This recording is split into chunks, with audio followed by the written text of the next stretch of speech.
हाँ आई बोल। सचिन, अरे कुठे आहेस तू? कितना वक्त हुआ? थोड़ा लेट होया निकलने में। मैंने अभी हाईवे क्रॉस ही किया है, पौड रोड पहुंच गया हूँ। आधे घंटे में पहुंच जाऊंगा। घाई नको करू, संभाल के आ। तू टेंशन नको घेऊ। ठेवू फोन मी? अच्छा।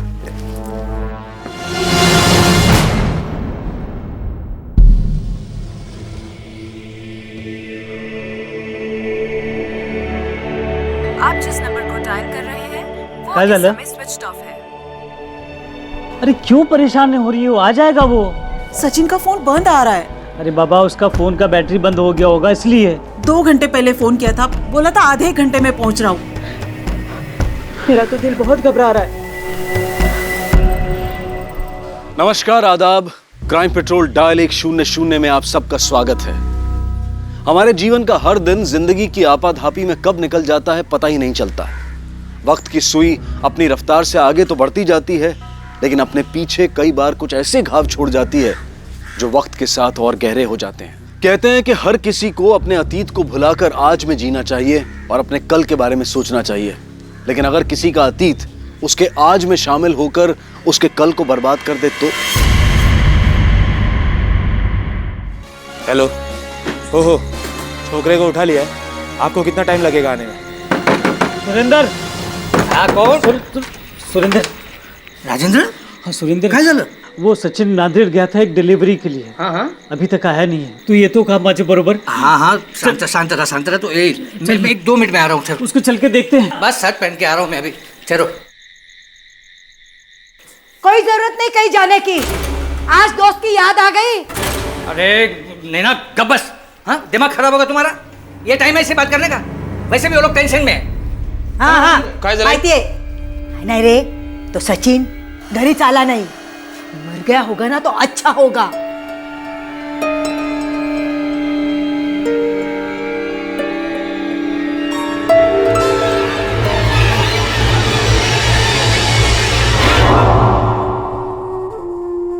तूने मुझे धोखा दिया है। शादी से पहले तो किसी और मर्द के साथ। मैं तेरे साथ नहीं रह सकता। मुझे तलाक चाहिए।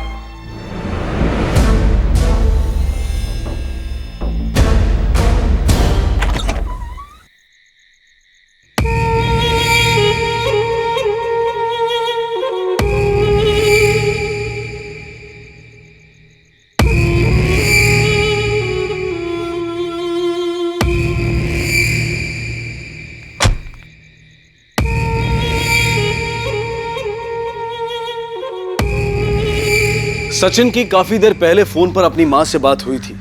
नांदेड़ से वापस लौटते वक्त उसके साथ जो कुछ भी हुआ था उसके घर वाले उससे बेखबर थे। पर यह विद्या कौन थी? उसका इस कहानी से क्या लेना देना था?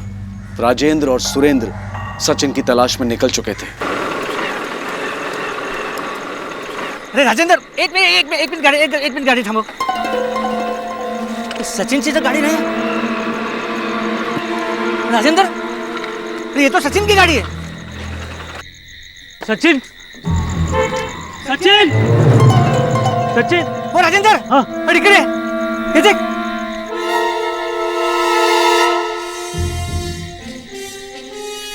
अरे सचिन। अंदर भी सचिन। सचिन डिलीवरी देने कहाँ गया था? वो नांदेड़ के पानगिरी गांव में गया था। यार सांभाळून जा। अब पहुंचला कि फोन कर। हाँ सचिन को नांदेड़ से एक बहुत बड़ा ऑर्डर मिला था और ये ऑर्डर शादी के लिए था। जाते समय सचिन बहुत खुश था साहब। यहाँ पास में मोबाइल मिला है, स्विच ऑफ है। ये तो सचिन का फोन है साहब। हाँ सचिन का फोन है। शिंदे, सचिन के कॉल रिकॉर्ड निकालो और सचिन नांदेड़ में जिस आदमी को ऑर्डर देने गया था उसके बारे में पता लगाओ। हो सकता है ये ऑर्डर सचिन को फंसाने के लिए जानबूझ कर दिया गया हो। सर, सचिन के पिता ने बताया कि ऑर्डर काफ़ी बड़ा था। हो सकता है सचिन को इस ऑर्डर के लिए काफ़ी पैसे मिले हों। पता लगाने की कोशिश करो कि जो कुछ भी हुआ उसके पीछे का मोटिव पैसा तो नहीं है। सर। राजेंद्र जी, आपके परिवार की या सचिन की किसी के साथ कोई दुश्मनी या कुछ कहा सुनी? हाँ साहब, वो डिलीवरी के एक दिन पहले सचिन का डिलीवरी बॉय राम और छोटू से झगड़ा हुआ था साहब। सेठ, ये अभी इस डिलीवरी में ज़्यादा पैसा लगेगा। ज़्यादा मतलब जितना आपने बोला था उतने में नहीं होगा अभी बस। अरे पहले तो कुछ बोला नहीं यार, और अब जब कल जाके डिलीवरी करनी है तो ज़्यादा पैसे मांग रहा है। रहने दे, मैं खुद डिलीवरी कर लूँगा। अच्छा, हम भी देखते हैं कैसे डिलीवरी करते हो तुम। उस समय तो मुझे ऐसा नहीं लगा था कि साहब सचिन के साथ वो लोग कुछ ऐसा करेंगे, लेकिन अब जब सचिन गायब है तो मुझे लग रहा है कि उन्होंने सचिन के साथ कुछ किया है। कहाँ रहते हैं राम और छोटू?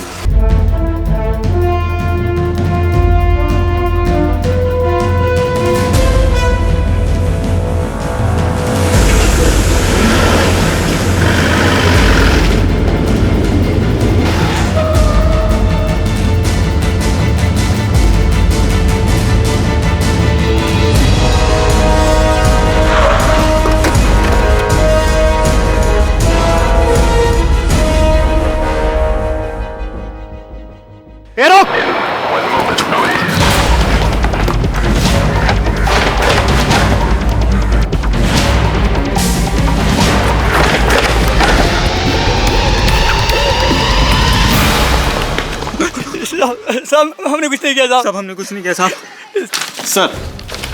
सर ये रहा सचिन का कॉल रिकॉर्ड। सर मैंने सचिन का मोबाइल चेक किया। जिस दिन सचिन गायब हुआ था उस दिन उसके मोबाइल पे टोटल 12 कॉल आए थे, जिसमें से उसने 5 रिसीव किए थे, बाकी के 7 उसके मिस कॉल में चले गए। सर सचिन को पहला कॉल योगेश राणा का आया था, जिसे मिठाई की डिलीवरी देने में खुद गया था। उसके बाद उसकी मंगेतर प्रीति और उसके एक दोस्त संतोष का कॉल आया था।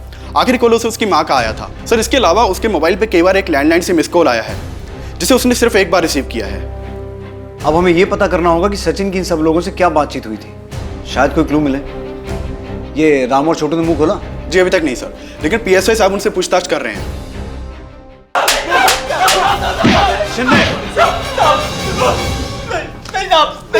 कहाँ है सचिन? क्या किया उसके साथ? हमको कुछ नहीं पता साहब। इस साइड कहाँ पे? हमने कुछ नहीं किया साहब। कुछ नहीं किया तो भागे क्यों? क्योंकि एक दिन पहले सेठ से बहस हो गई थी हमारी। हमें लगा कि आप लोग हम पे शक करेंगे, हम डर गए थे साहब। जब तक ये सच ना बोले अच्छे से खातिरदारी करो इनकी। सर मिठाई की डिलीवरी कब तक मिलेगी ये जानने के लिए मैंने सचिन को कॉल किया था, और कुछ नहीं सर। हाँ सर, मैंने सचिन को कॉल किया था। हम दोनों कॉलेज से दोस्त हैं। उसका मैसेज आया था कि वो नांदेड़ आ रहा है कुछ डिलीवरी के लिए, तो हमने यहाँ मिलने का प्लान किया। हम दोनों काफ़ी समय से मिले भी नहीं थे। बाद में उसको कुछ लेट हुआ तो उसने प्लान कैंसिल किया सर। सर मैंने तो उसे इसलिए फ़ोन किया था ताकि वो खाना खा ले। काम के आगे खाने का ध्यान नहीं रहता था उसे। सर मुझे तो लगता है। क्या लगता है आपको? मुझे लगता है कि इन सब के पीछे रूपाली का हाथ हो सकता है। रूपाली? रूपाली सचिन के पापा के दोस्त सुरेंद्र जी की बेटी है। सचिन को पसंद करती है वो। रूपाली की माँ ने तो बवाल ही खड़ा कर दिया था। सचिन ने बताया था मुझे कि रूपाली कोई ना कोई ड्रामा ज़रूर करेगी, इसलिए हमने सचिन के कमरे में एक कैमरा फिट कर दिया था। सबने देखा उसका वीडियो, सबने थूका रूपाली पे।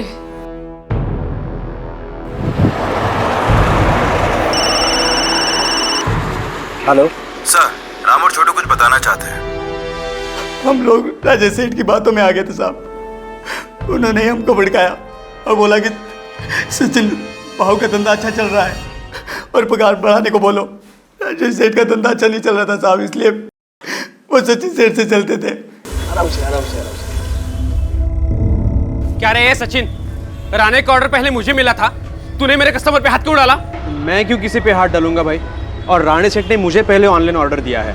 तू पूछना राणे सेठ को, पूछ कि तेरी घटिया मिठाई के ऑर्डर को छोड़ के उन्होंने मेरी टॉप क्लास मिठाई की ऑर्डर क्यों दी, पूछ उनको। अरे धंधे में आके 2 दिन नहीं हुए तुझे और हवा में उड़ने लगा है तू। ऑनलाइन खेलेगा मेरे साथ तू? अभी इंजीनियर है ना तू, वहीं जाके खेलना ये सब। यहाँ मेरा धंधा क्यों चौपट कर रहा है तू? देख राजेश, ये तीखा तेवर ना मिठाई बेचने वाले को सूट नहीं करता। तू भी शुरू करना ऑनलाइन बिजनेस, तुझे किसने रोका है? देख मला खूप उशीर होतोय, बहुत बड़ी ऑर्डर है, मुझे काम करने दे। देखता हूँ मैं अब तुझे। राजेश सेठ ने हमको भड़काया कि हम ज्यादा पैसे की डिमांड करें। हम उनकी बातों में आ गए साहब, लेकिन सचिन सेठ ने हमको नौकरी से निकाल दिया साहब। बस इतनी सी बात है साहब। फिलहाल इन दोनों को जाने दो, लेकिन नजर रखना। सर शिंदे, सचिन के कॉल लॉग में जो लैंडलाइन से मिस कॉल्स थे उसके बारे में कुछ पता चला? हाँ सर, वो कॉल्स किसी पीसीओ से किए गए थे, लेकिन किसने किए वो आइडेंटिफाई नहीं हो पाया। लेकिन शिंदे, इस केस को क्रैक करने के लिए हमें कोई ना कोई लीड तो चाहिए। राम और छोटू के हिसाब से राजेश सचिन से जलता था, और वहीं दूसरी तरफ राजेश की बहन रूपाली किसी भी तरीके सचिन को हासिल करना चाहती थी।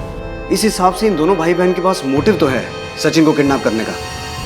कहीं सारे कांड में इन दोनों का हाथ तो नहीं है? हाँ सर, मैंने सचिन को धमकी जरूर दी थी और हम दोनों में थोड़ी गर्मागर्मी भी हुई थी, लेकिन इसका मतलब ये नहीं है सर कि इतनी छोटी सी बात के लिए मैं उसका किडनैप कर लूँ। सर वो बेंगलोर में इंजीनियर था, वहीं जाके नौकरी करता।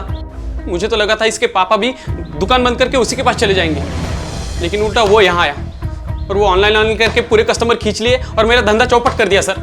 इसीलिए मैंने उसका धंधा चौपट करने के लिए राम और छोटू को उकसाया। लेकिन आई शपथ, खरं सांगतो सर, मैंने उसका किडनैप नहीं किया है। जी सर, मैं सचिन को बहुत पसंद करती थी, पर पता नहीं उसे उस प्रीति में क्या दिखता था जो सचिन ने उससे एंगेजमेंट कर ली। और मैंने सोचा कि शादी से पहले एक आखिरी बार ट्राई कर लूँ, पर सर उसने मुझे कहीं का नहीं छोड़ा और उसके बाद से मैंने सचिन से कभी बात भी नहीं की। और मेरा विश्वास कीजिए, मैंने उसके साथ कुछ भी नहीं किया है। शिंदे, ये जितना सीधा अपने आप को बता रहे हैं उतना है नहीं। हो सकता है ये काम इन्होंने खुद ना किया हो, किसी और से करवाया हो। कड़ी निगरानी रखो इन पर। सर,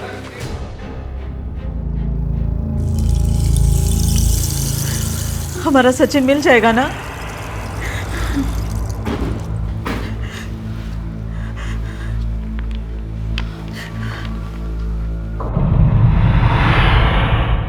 राधिका स्वीट्स हमारी बहुत पुरानी दुकान है।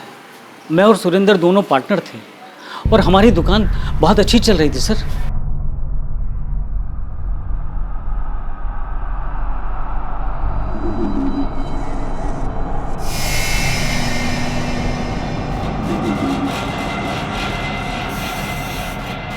सब कुछ अच्छा चल रहा था सर, लेकिन सुरेंद्र की बीवी नैना के भड़काने के बाद सुरेंद्र ने अपना हिस्सा अलग कर लिया और हमारी दुकान के पास एक नई दुकान खोली, न्यू राधिका स्वीट्स के नाम से। लेकिन उनकी दुकान चली नहीं। इसके बाद सुरेंद्र की बीवी हमसे जलने लगी और उसने अपने लड़के को मेरे लड़के के खिलाफ भड़काया और वो उसका दुश्मन बन गया। और उसके बाद भी बात नहीं बनी तो अपनी बेटी को मेरे लड़के को फंसाने के लिए लगाया। अगर उन दोनों की शादी हो जाती तो दोनों दुकानें फिर से एक हो जाती और फ़ायदा उन्हीं का था। देखा, तुम्हारा खास दोस्त है ना वो, क्या सोचता है हमारे बारे में। देखा, एक तो मेरी बेटी को बदनाम कर दिया, धंधा भी छुड़ा दिया, और अब क्या जीने भी नहीं देंगे क्या हमें? कीड़े पड़ेंगे उन्हें। नैना काय है? क्या नैना नैना? जाओ जाके पूछो तुम्हारे दोस्त से क्यों हमें बदनाम कर रहा है। साहब खरं सांगते मी, बहुत पैसे वाले लोग हैं और इकलौता बेटा। साहब हो सकता है ना पैसे के लिए किसी ने उसको उठाया होगा, फिर हम पे क्यों इल्जाम लगा रहे हैं? सर, अभी तक रैंसम का कोई भी कॉल नहीं आया। शिंदे, हो सकता है किडनैपिंग पैसों के लिए नहीं बल्कि किसी पर्सनल रीजन की वजह से की गई हो। सर, क्या इसके पीछे सुरेंद्र की बीवी हो सकती है? क्योंकि जलन में इंसान कुछ भी कर सकता है और हो सकता है कि इसमें उसके बेटे बेटी भी शामिल हो। इन पर 24 घंटे नजर रखो, इनकी मूवमेंट से हमें बहुत कुछ पता चल सकता है। सर, आता मी सोडत नाही बघ।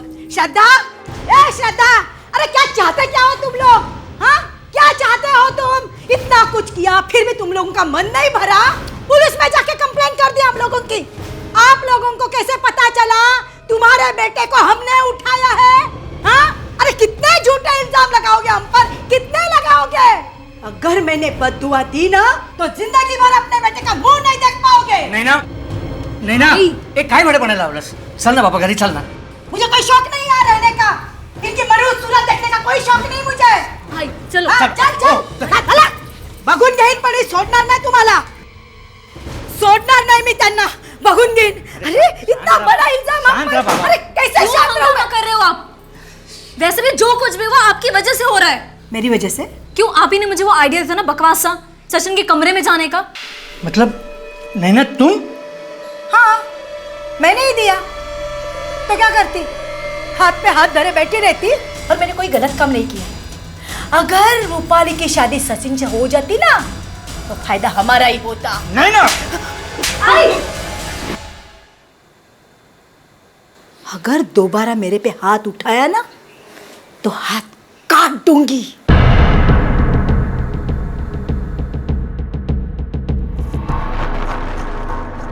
आई एम सॉरी विद्या जी, मैं आपको एलिमनी नहीं दिला पाया।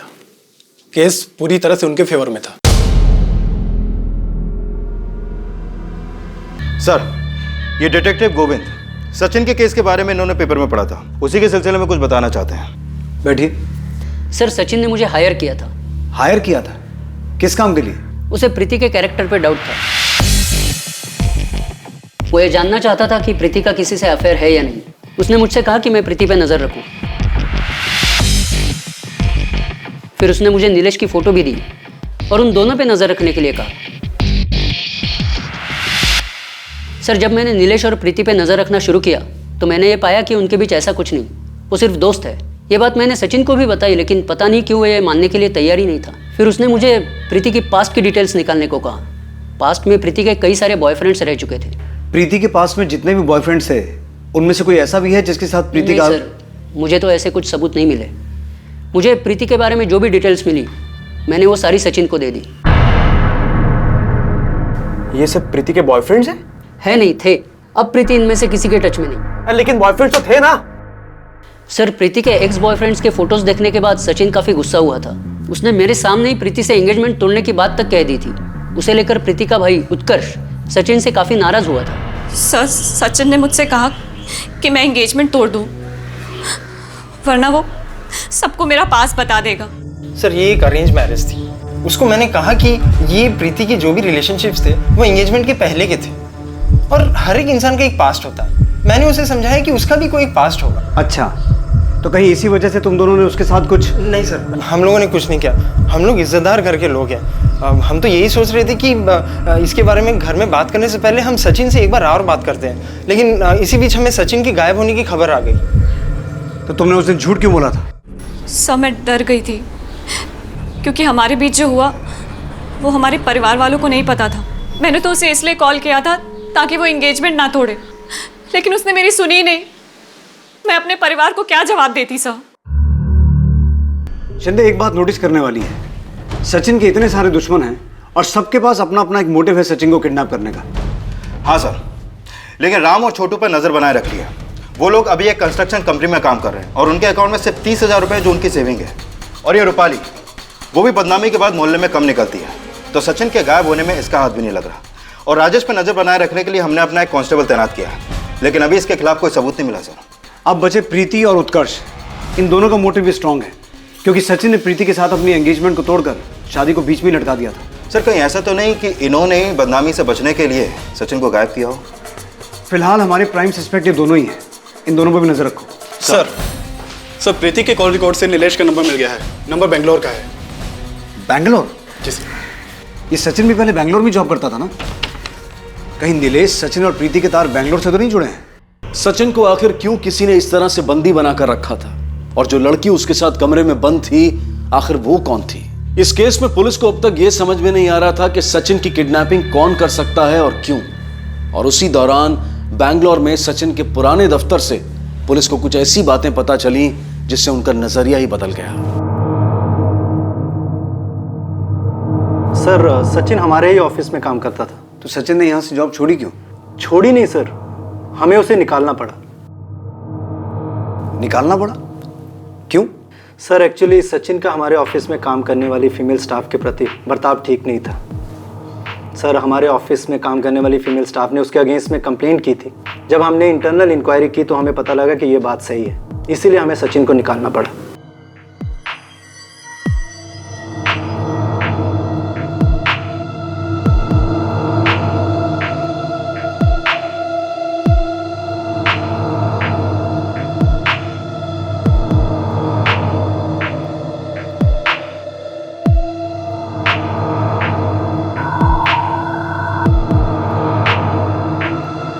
सर, असल हंगामा तो तब शुरू हुआ जब सचिन ने हमारे ही ऑफिस में काम करने वाले एक मेल एम्प्लॉय की वाइफ के साथ अफेयर किया, और वो दोनों हस्बैंड वाइफ हमारे ही ऑफिस में काम करते थे।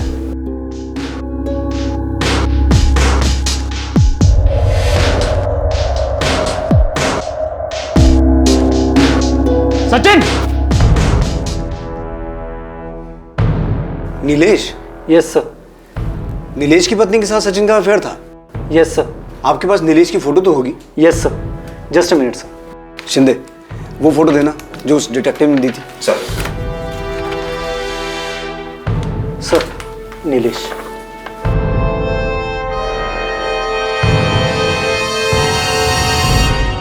सचिन के बारे में कुछ ऐसे खुलासे हुए थे जिसके बारे में उसे जानने वाले सोच भी नहीं सकते थे। जहां सचिन को कैद करके रखा गया था वो वहां से निकलने की भरपूर कोशिश कर रहा था। और जो लड़की उसके साथ कैद में थी, क्या वो सचिन को जानती थी? क्या सचिन की इस किडनैपिंग के पीछे कुछ ऐसे राज छिपे थे जिनका खुलना अभी बाकी था? हाँ सर, ये कॉल्स मैंने ही किए थे, और इसलिए क्योंकि सचिन ने काम ही ऐसा किया था। अपने घर वालों के सामने तो एकदम महात्मा बनकर रहता है, लेकिन असल में बहुत नीच और घटिया आदमी। सर, मैंने उसे अपना दोस्त समझा था, लेकिन उसने मेरी बीवी के साथ ही अफेयर कर लिया, जिसके बाद मेरा डिवोर्स हो गया। लेकिन तुमने अभी तक ये नहीं बताया कि तुम सचिन को इतने कॉल्स क्यों करते थे? तसल्ली मिलती थी सर। जब जब मुझे ये बात याद आती थी कि उसकी वजह से मेरा डिवोर्स हुआ है, तब तब मैं उसे फ़ोन करके गाली देता था। और जब उसने मेरा फ़ोन उठाना बंद कर दिया तो मैं दूसरे नंबर से उसे कॉल करने लगा। अच्छा लगता था, 2 मिनट के लिए सही, लेकिन उसे कॉल करके गाली देने में तसल्ली मिलती थी सर। और प्रीति से क्यों मिलते थे? सर, प्रीति तो बस एक मोहरा थी। मुझे सोशल मीडिया के जरिए पता चला कि वो प्रीति से शादी करने वाला है। मैंने प्रीति का पीछा करना शुरू किया और जल्द ही वो मेरी अच्छी दोस्त बन गई। फिर मैंने अपनी और प्रीति की मीटिंग की फ़ोटो सचिन को भेजी। लेकिन सर, मैंने प्रीति के साथ कुछ गलत नहीं किया, और ना ही वो मेरे प्लान के बारे में जानती थी। मैं तो उसे सिर्फ एक मोहरे की तरह यूज़ कर रहा था ताकि मैं सचिन को दुख पहुंचा सकूं, उसे तकलीफ दे सकूं। सर, मैंने नीलेश का पूरा कॉल रिकॉर्ड क्रॉस चेक किया। कॉल रिकॉर्ड के हिसाब से तो वो क्लीन है, और बेंगलोर पुलिस को भी मैंने नीलेश पर नजर रखने के लिए बोल दिया है। शिंदे, इस सचिन का कैरेक्टर बड़ा अजीब निकला। एक ही वक्त पे दोहरी जिंदगी जी रहा था। एक तरफ तो अपनी मंगेतर प्रीति पे शक कर रहा था, और दूसरी तरफ अपने बहुत सारे अफेयर चला के बैठा था। जिस आदमी का अपनी दोस्त की बीवी के साथ चक्कर हो सकता है, सोचो उसने अपने पास्ट में क्या क्या गुल खिलाए होंगे। हो सकता है सचिन की किडनैपिंग का कनेक्शन उसके पास से हो। मुझे लगता है हमें सचिन के पास को अच्छे से खंगालना चाहिए, और इसकी शुरुआत उसके कॉलेज से करता है। सचिन के कॉलेज से पुलिस को कई चौंका देने वाली बातें पता चली जो शायद सचिन के आज को बर्बाद कर रही थी। कॉलेज में सचिन के कई लड़कियों के साथ अफेयर थे, और वहीं पुलिस को संध्या के बारे में पता चला, जिसके साथ सचिन ने तो कॉलेज में मजाक मस्ती में अफेयर किया था, लेकिन यही अफेयर संध्या की जिंदगी में तबाही बनकर आया था। संध्या सचिन को लेकर काफी सीरियस थी।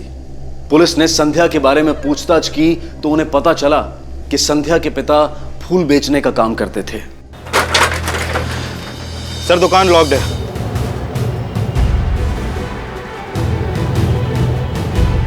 ये फूल वाला आज आया नहीं?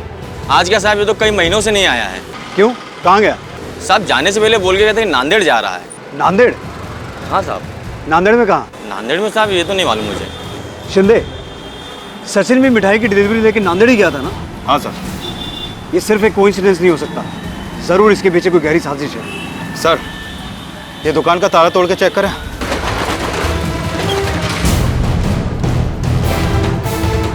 अच्छे से चेक करो, जल्दी। सर।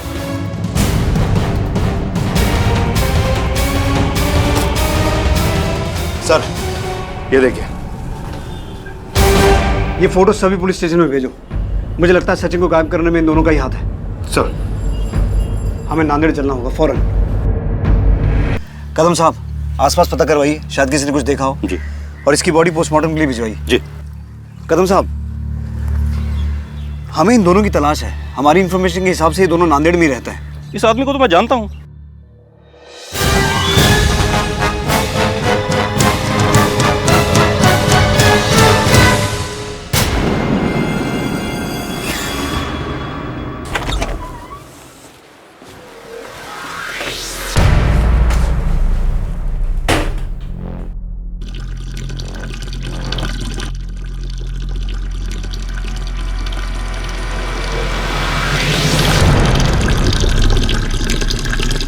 मैं जो कर रहा हूं तुम्हारे लिए कर रहा हूं।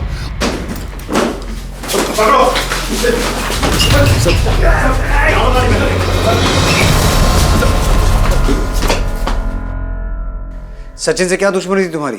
उसे किडनैप क्यों किया? नफरत करता हूं मैं उस लड़के के नाम से। हैवान था वो, जिंदगी खराब कर दी उसने मेरी बेटी की। उसके चक्कर में मेरी बेटी पागल हो गई साहब। मैं रोज अपनी दुकान से उस सचिन को देखता था, हर हफ्ते किसी नई लड़की के साथ घूमता था और मेरी दुकान से फूल खरीद के उन लड़कियों को देता था। इस बीच पता नहीं साहब कब उसने मेरी बेटी संध्या को अपना शिकार बना दिया।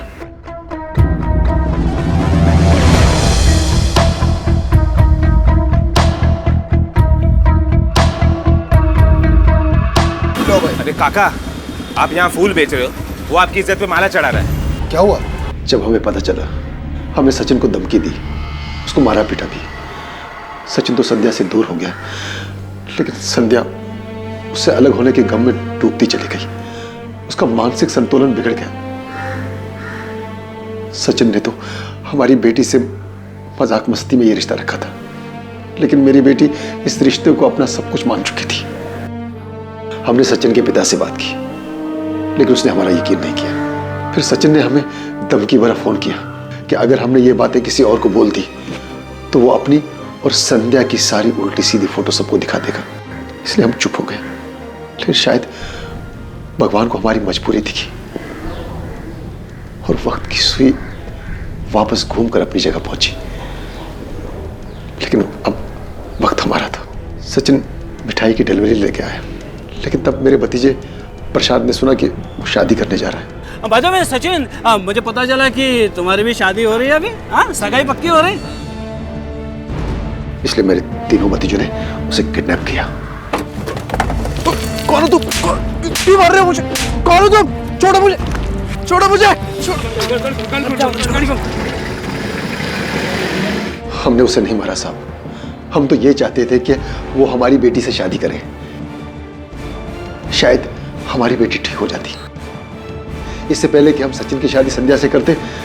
ले चल जल्दी पहन ले। क्यों? क्योंकि तेरी शादी है मेरी बहन के साथ, समझे?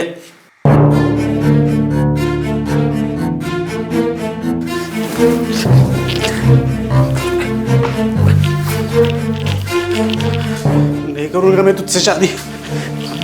इससे अच्छे कि मैं पूछ जान लूंगा। शादी नहीं करूंगा तुझसे मैं। नहीं करूंगा शादी। तुम जाओ यहाँ से। जाओ? तो तुम जाओ।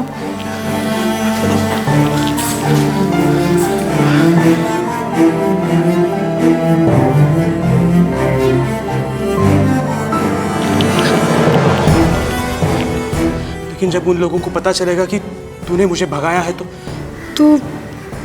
वो लोग मुझे मार देंगे और क्या।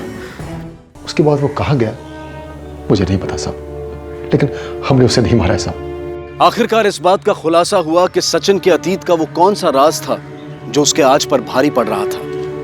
लेकिन अगर संध्या के पिता की माने तो उन्होंने सचिन का खून नहीं किया था। पुलिस के सामने अब बड़ा सवाल यह था कि आखिर सचिन को किसने मारा और क्यों मारा। अखबार में इस हत्या के बारे में पढ़कर पुलिस के सामने एक ऐसा शख्स आया जिसने इस केस की दिशा ही बदल दी है।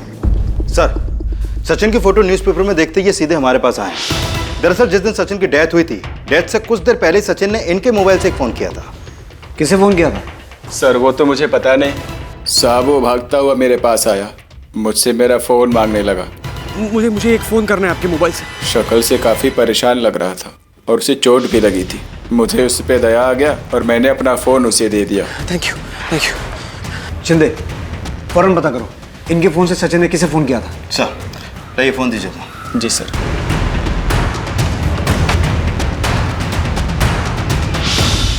पुलिस, संतोष कहाँ है? वो तो यहाँ नहीं है सर। लेकिन हुआ क्या है सर? हमें एक मर्डर के सिलसिले में उससे बात करनी है।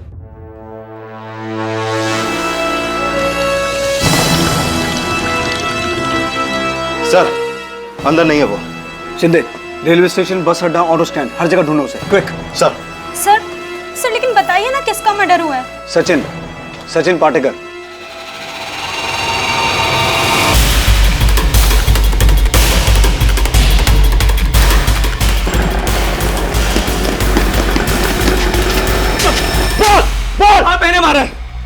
मैंने मारा सचिन को। क्यों मारा? सचिन मेरे भाई संतोष का दोस्त था। वो अक्सर भाई के साथ घर आता था।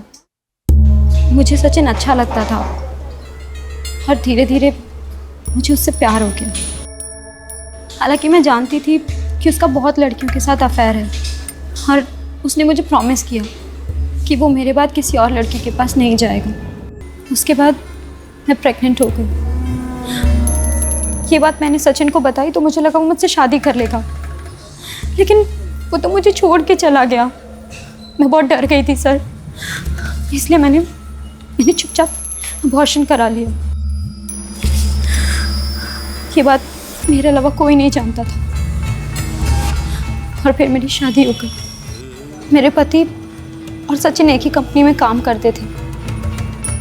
दोनों में अच्छी दोस्ती थी और सचिन को तो आदत थी अपने पुराने अफेयर्स के बारे में अपने दोस्तों के सामने डींगे हाँकने की। सचिन ने बिना जाने मेरे पति को मेरी प्रेगनेंसी की बात बता दी, जिससे नाराज़ होकर मेरे पति ने मुझसे डिवोर्स ले लिया। और ये बात मैंने अपने भाई को बता दी। दिमाग खराब हो गया था मेरा जब मुझे ये पता चला। मैं उसे उसी दिन मार देना चाहता था जब वो नांदेड़ आया था। बाद में मुझे पता चला कि वो किडनैप हो गया है। और एक दिन एक अननोन नंबर से उसने मुझे फ़ोन किया। हेलो हेलो संतोष, मैं सचिन बात कर रहा हूँ। यार मैं आता नांदेड़ में है, बहुत बड़ी मुसीबत में हूँ यार मैं। मुझे किस लोगों ने किडनैप किया था, मैं पुलिस के पास नहीं जा सका क्योंकि सचिन फ़ोन पर अपनी जान की भीख मांग रहा था। मैं तो इसी इंतजार में था कि कब उस कुत्ते को तड़पा तड़पा के मारूं, अपनी बहन की, अपने परिवार की इज्जत का बदला लूं। थैंक्स यार, तू आ गया। ये जगह सेफ थे, चल निकलते यहाँ से। वो लड़की को भी बचा।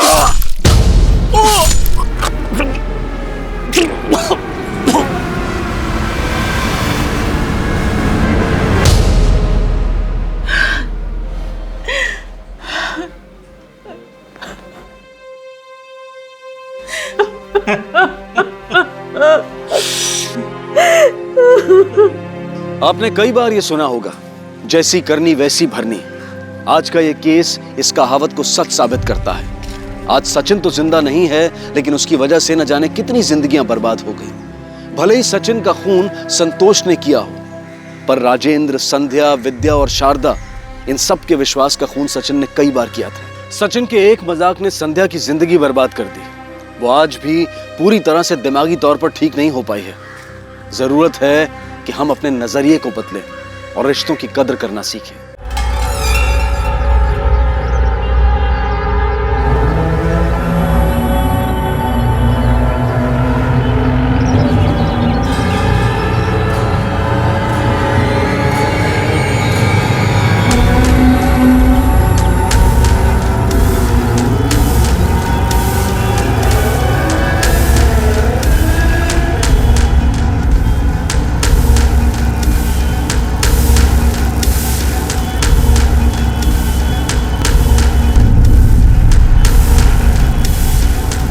बोलिए, क्या काम है?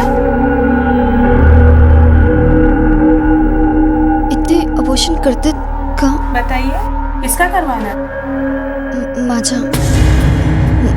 माचा वहीनी। अच्छा, कितने पैसे लगेंगे? वैसे तो 10,000 लगते हैं अगर पति और फैमिली हो तो।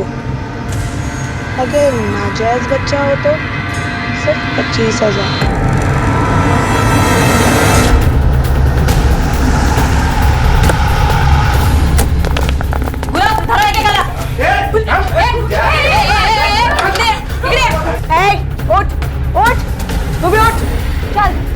इल्लीगल अबॉर्शन का धंधा चलता ना यहाँ पे। बात झाली है ऐसी चवाखाना आता। चल तेरे को जेल की हवा खिलाती हूँ। तू तो भाग रही है, क्या इला ताबत क्या? गुरु टाका सगळ्यांना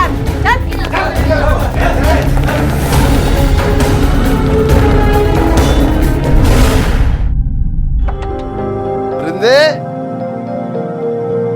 अगं विरिंदे,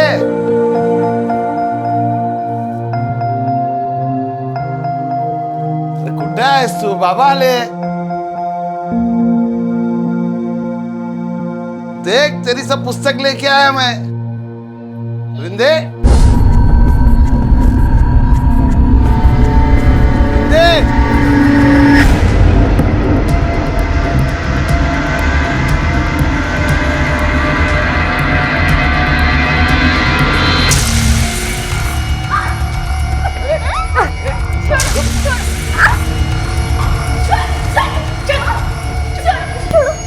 काय चाललंय? मॅडम मी भाग रही थी मॅडम। आत घेऊन दिला। भाग क्यों रही थी? नाम क्या है तेरा? अबॉर्शन वाले क्लिनिक पे क्यों गई थी तू? चल बोल पटकन। हाथ पैर की तरह जबान नहीं चलती है तेरी? हाँ, चल मुंह खोल। काय सापडलं हिच्याजवळ? कोई सामान, कोई बॅग, पर्स? देखो चेक करो, शायद कोई आईडी मिल जाए। नहीं मैडम, इसके पास से कुछ नहीं मिला, ये खाली हाथ थी।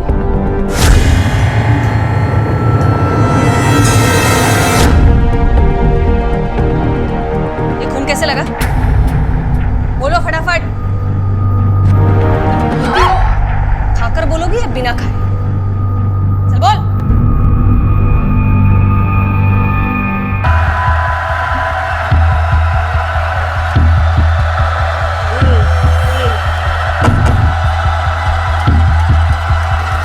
काटवड लवकर, फॅक्टरीला जायचंय। ये बनसोड़ आलास? हाँ बोल। तेरे को पता है वृंदा किधर गई? तेरे को मालूम नहीं करे? तू जाता है 15-20 दिन को ट्रक चलाने को, तेरे पीछे तेरी लड़की भिंगरी जैसी। राव दे, मैं काय को मेरा मुंह खराब करूँ? ये बनसोड़े आवर, हाँ अपने से प्यार आवर। तेरे को मदद नहीं करने का तो मत कर, और मेरी बेटी के बारे में कुछ भी गलत सलत सुन के लेगा नहीं मैं। कैसा सुनेगा? तेरे को मालूम है क्या क्या क्या बोलते लोग? घर पे होएगा तो मालूम पड़ेगा ना। जा जा जा, पोरगी संभाल पहले, जा चल। मैडम, वो अबॉर्शन पर कितना खर्चा आता है वो पूछने आई थी मैडम। खुद का अबॉर्शन कराने आई थी? नहीं मैडम, उसने तो कहा था अपनी भाभी का अबॉर्शन करवाना है, लेकिन मुझे जहाँ तक लगता है वो अपने अबॉर्शन के लिए ही आई थी। लड़की की प्रेगनेंसी टेस्ट कराओ तुरंत। मैडम, लड़की की प्रेगनेंसी रिपोर्ट पॉजिटिव आई है। चलो कुछ मत बोलो, अपने घर का पता बोलो। माँ बाप इंतजार कर रहे होंगे तुम्हारा, घर छोड़ देते। देखो अगर कुछ नहीं बोलोगी तो यहीं बिठा के रखेंगे। क्यों? मैंने क्या किया है? जहाँ पर तू पकड़ी गई उस क्लिनिक में इलीगल एबॉर्शन होता था। पर मैं वहाँ काम नहीं करती। तो क्यों गई थी वहाँ पर अबॉर्शन कराने? नहीं नहीं। देखो तुम्हारी टेस्ट से पता चल गया कि तुम प्रेग्नेंट हो। चल बोल, लफड़ा क्या है अभी? लफड़ा नहीं है मैडम, प्यार है मेरा। तो ये बच्चे को क्यों गिराना चाहती हो? नहीं मैडम, मैं गिराने नहीं गई थी, मैं और मेरा पति तो ये बच्चा चाहते हैं। क्यों आ रहा तू मेरे पेट में? आगे क्या कम मुसीबत थी मेरे पास? तुम भी आ गए उसको बढ़ाने के लिए। पति? शादी हो गई है तुम्हारी? जी। उम्र क्या है? 21 साल। लगती तो 18-19 साल की है। नहीं साहब, सच बोल रही हूँ, 21 साल की हूँ मैं। और ये खून तेरे कपड़ों पे कैसे लगा? चल बोला भी। वो मैडम, मेरी तबीयत खराब थी ना, तो मेरा पति खाना बना रहा था तो उंगली कट गई उसकी, उसी का खून लगा। चल ठीक है, फोन लगा पति को, बात करा। फोन नंबर याद नहीं है। घर मोहल्ला गली नंबर कुछ तो याद होगा, या मैं मेरे तरीके से याद दिलाऊं? याद है, राज पाटिल नाम है इनका, नाग थाने में रहते हैं, मकान नंबर 65।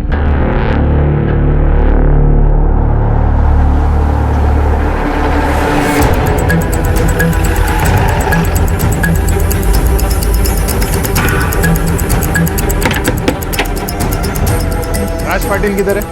राज पाटिल इथे आम्ही राहतो साहेब, और रमाने सरनेम है हमारा। हो साहब, मैं सचिन रमाने और ये मेरी बाइक को कुसुम रमाने। घर के कागजात और आईडी प्रूफ दिखाओ। हो साहेब, मैं अभी लेके आती हूँ। पर हुआ क्या है सर?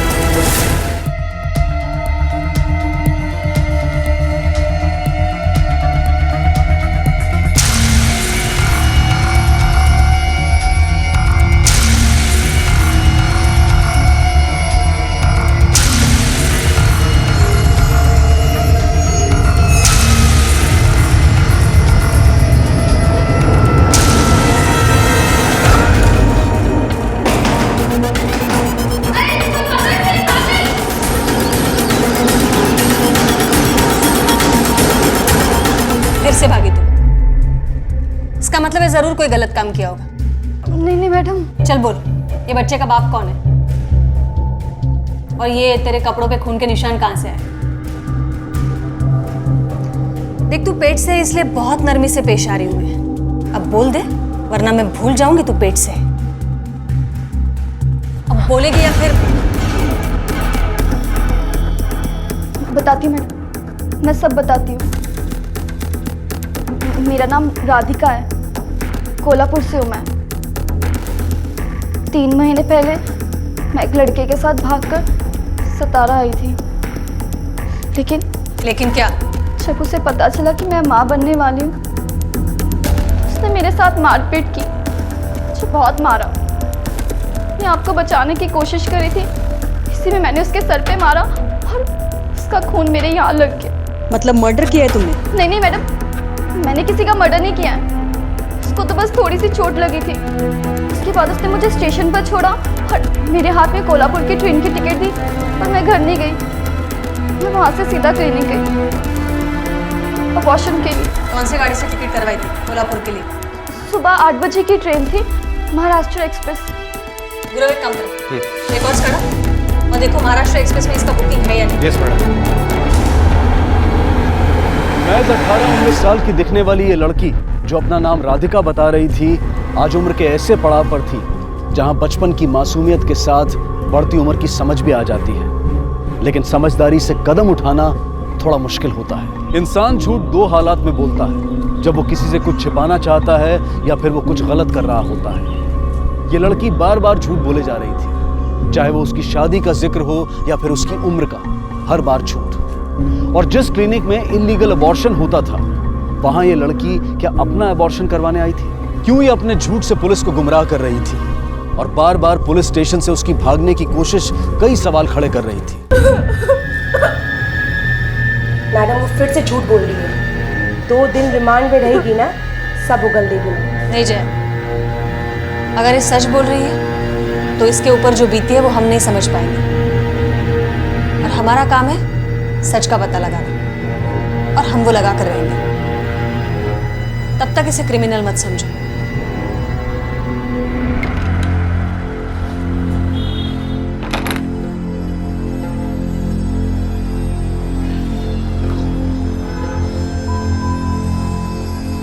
हे देवा, कुठे शोधू या पोरीला, कुठे शोधू? राधिका, ये तुम इस दलदल में फंसी कैसे? तुम्हारे साथ कब से ये सब हो रहा है, तो तुमने पुलिस में कंप्लेंट क्यों नहीं लिखवाई?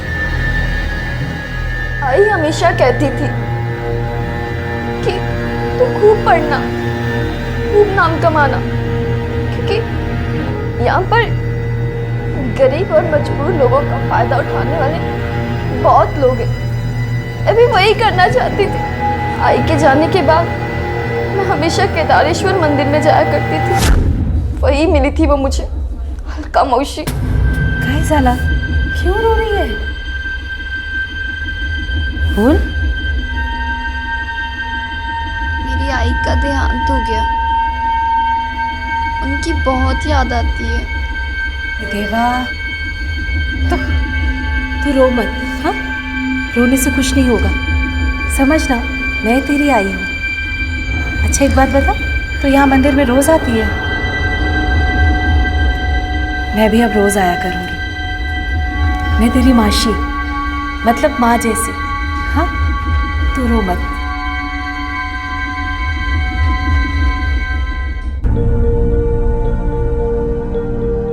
अलका मौसी के आने से लगा जैसे खुशी मिल गई। उनका मेरे लिए अच्छे अच्छे गिफ्ट लाना, मेरा ख्याल रखना, उनके आने से लगा जैसे माँ की कमी पूरी हो गई।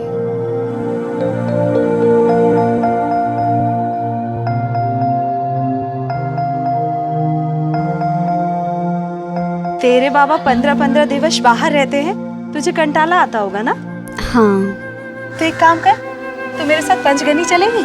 कब जाना है? मैं बताऊंगी ना तुझे। ठीक है।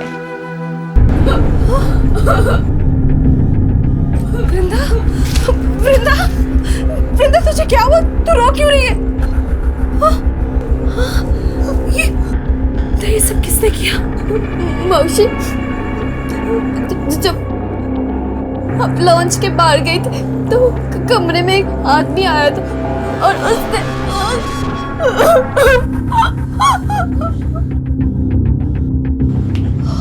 देवा,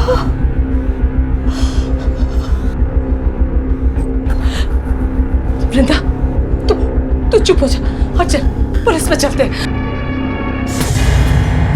नहीं, नहीं वृंदा, पुलिस के पास जाएंगे तो तेरे बाबा को सब कुछ पता चल जाएगा। नहीं, नहीं। और लोगों को भी पता चल जाएगा कि तेरे साथ क्या हुआ, तो जीते जी मर जाएंगे बेटा। नहीं नहीं, क्या करें? नहीं नहीं, हम पुलिस स्टेशन नहीं जाएंगे, हम घर चलते। फिर एक बार ऐसा ही हुआ, मैं मौसी पर भरोसा करती रही। प्ले स्कूल और हॉस्टल में एडमिशन कराने के लिए मुझे एक कॉर्पोरेटर के पास ले गए। काश मैं आई का सबक याद रखती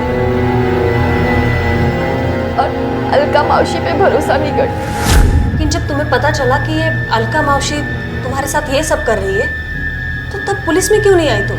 मैं जाना चाहती थी पुलिस के पास, मैं जाने वाली थी, पर अलका मौसी ने मुझे धमकी दी। उसने कहा अगर मैं पुलिस के पास गई तो वो मेरा गंदे वाला वीडियो सबको दिखा देगी। इसलिए मैं डर गई और मैं नहीं गई। 3 सालों से तुम्हारे साथ इतना सब कुछ हो रहा था, तुम्हारे घर वालों को भनक तक नहीं हुई? बाबा 15 दिनों में एक बार आते थे, उनको कभी कुछ पता नहीं चला। वृंदा, क्या हुआ बेटा? तबीयत तो बढ़िया है ना तुझी? क्या झालं सांग, मैं तेरे लिए अच्छा वाला खाना बनाता हूँ। हाँ, फिर खाना खा के मेरे बच्चे के मुंह पे हंसी आएगी, है कि नहीं? हाँ, राधिका, तुम रहती कहाँ हो? मैंने पूछा कहाँ रहती हो तुम?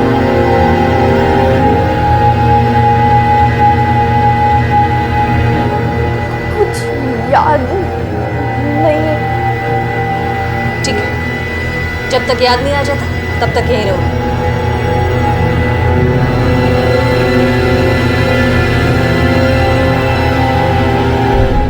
मैडम, इस लड़की को किसी भी रेपिस्ट का नाम पता नहीं, और जितने भी लोग हैं सब बड़े पोस्ट वाले लोग हैं, तहसीलदार, कॉर्पोरेटर, सरपंच। गुरव, हमारी वर्दी पोस्ट नहीं देखती है, उसके लिए इंसान की 2 ही कैटेगरीज है, क्रिमिनल और इनोसेंट। मैडम, वो जितनी भोली दिखती है ना, वो है नहीं। आप बस ऑर्डर दीजिए, मैं उसे ठीक कर दूंगी। नहीं जय, एक काम करो, केदारेश्वर मंदिर भेजो किसी को ये लड़की की तस्वीर लेकर। ये मौसी महंजी का मेल मिलाप इसी मंदिर में होता है, इस लड़की का सर्च इसी मंदिर के आसपास होना चाहिए।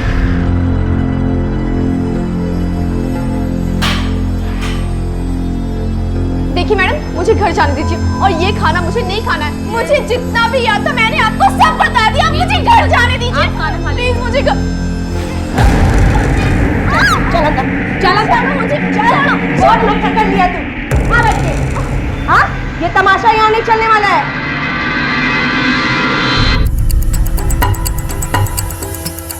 धर्मपुरी पुलिस स्टेशन में इस लड़की की मिसिंग कंप्लेंट दर्ज हुई है। इसकी उम्र 19 साल है। इसके बाबा को मैंने पूछताछ के लिए बुलाया है। और हाँ मैडम, इसका नाम राधिका है ही नहीं, वृंदा है। मैंने कहा ना मुझे खाना नहीं खाना है। वृंदा,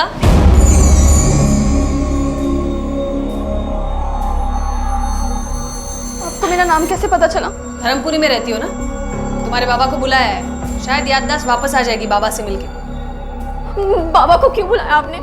मैं आपके आगे हाथ जोड़ती हूँ, प्लीज मेरे बाबा को कुछ मत बताइएगा, प्लीज। क्यों? ये बाबा से इतना क्यों डरती हो तुम? क्या हुआ है?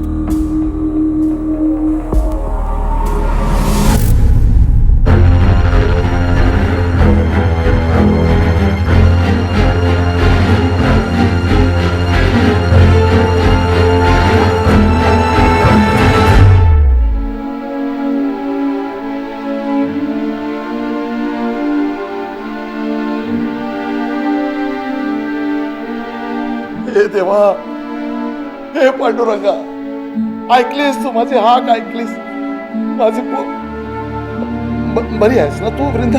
हाँ, तू यहाँ पुलिस थाने में क्या कर रही? मैं बताती हूँ।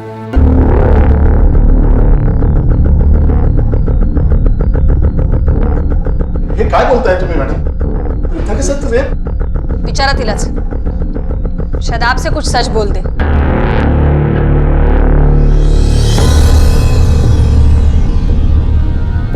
वृंदा, काय ऐकतोय मी? क्या हुआ है तेरे साथ? क्यों नहीं बोलती सास तू? हाँ? और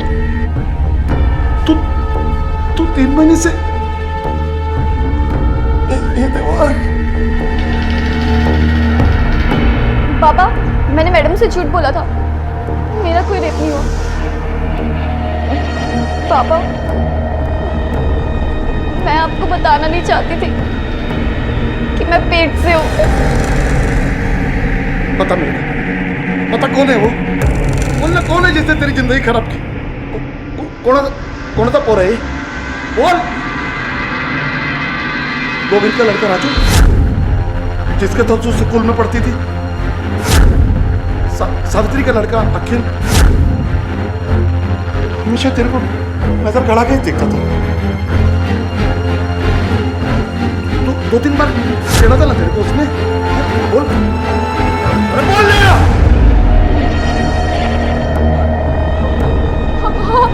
हाँ बाबा, वो सावित्री काकी का बेटा अखिल है।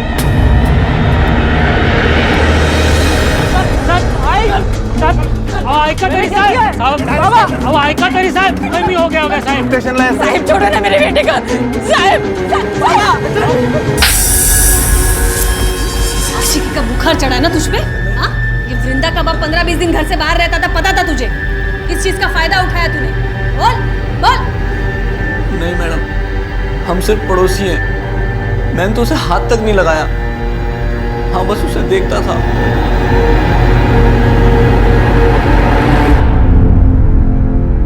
उसने मेरे बेटे को जेल में भेजा ना, भगवान उसका कभी अच्छा नहीं करेगा, देखना।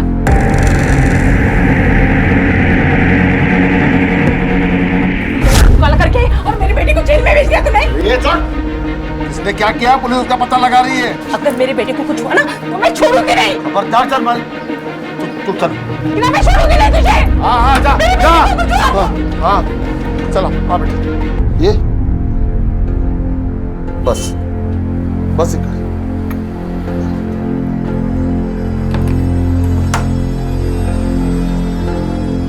तो हाथ मुंह धो, कपडे बदल, मी खायला बघतोय। कोर्ट से परमिशन निकालो। और एक बात, ये वृंदा की प्रीनेटल डीएनए पैटर्निटी टेस्ट करवाओ। उससे तो पता चल ही जाएगा बच्चा अखिल का है या नहीं। Yes madam.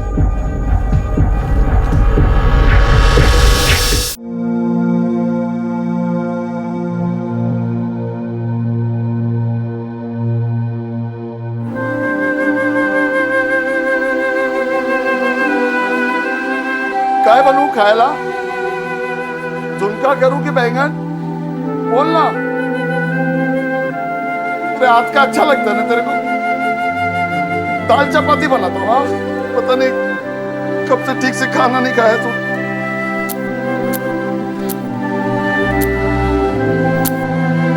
पापा,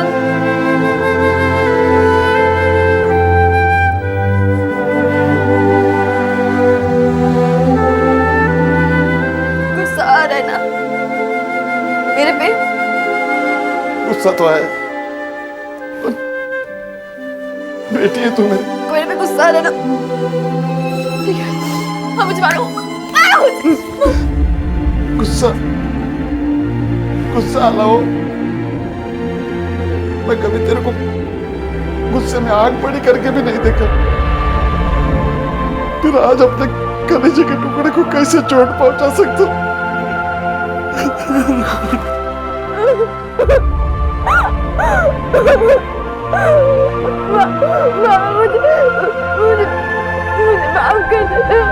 एक पिता और बेटी के रिश्ते के बीच में एक मर्यादा होती है और इसी वजह से वृंदा नहीं चाहती थी कि उसकी जिंदगी के इस भयानक सच के बारे में उसके पिता को कुछ भी पता चले।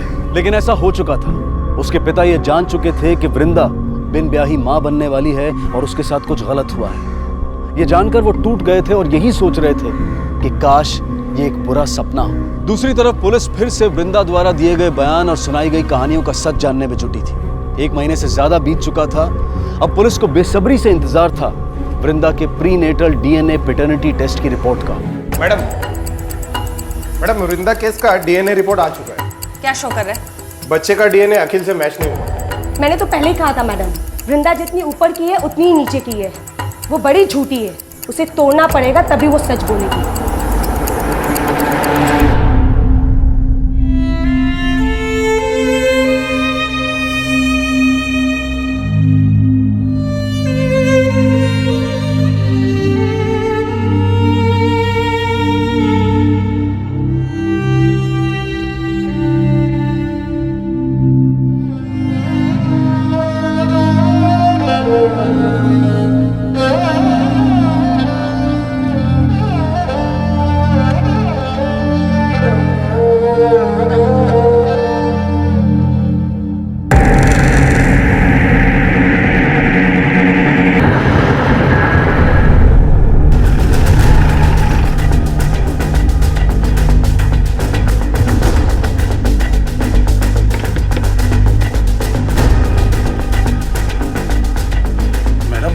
वृंदा को बुलाइए। लेकिन हुआ क्या है? वही जो आज तक होते आया है। आपकी बेटी ने फिर से एक बार झूठ बोला है। ये सच नहीं है। मेडिकल रिपोर्ट के हिसाब से आपकी बेटी के पेट में पलने वाला बच्चा अखिल का नहीं है। मेरी बेटी इतना बड़ा झूठ नहीं बोल सकती। आप फिर से जांच करवाइए। आप वृंदा को बुलाइए। अब टेस्ट करने की बारी उसकी है।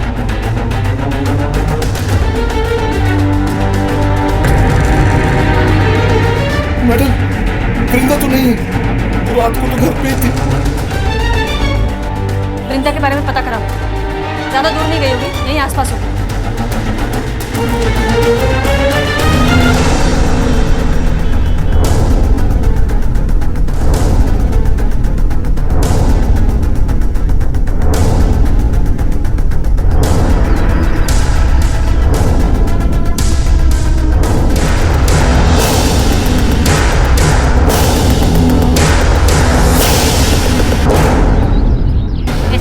लड़कियों की वजह से हमारी बहू बेटियां बिगड़ सकती है। तुम लोग को यहाँ रहने की लायक नहीं है। तुम लोग निकालो इन लोगों को यहाँ से, भगाओ यहाँ से। पेट में जिसका बच्चा लेके घूम रहे उसका नाम भी मालूम नहीं है। हाँ, निकलो बाहर, निकलो तुम लोग। रहने की जरूरत नहीं है यहाँ पे।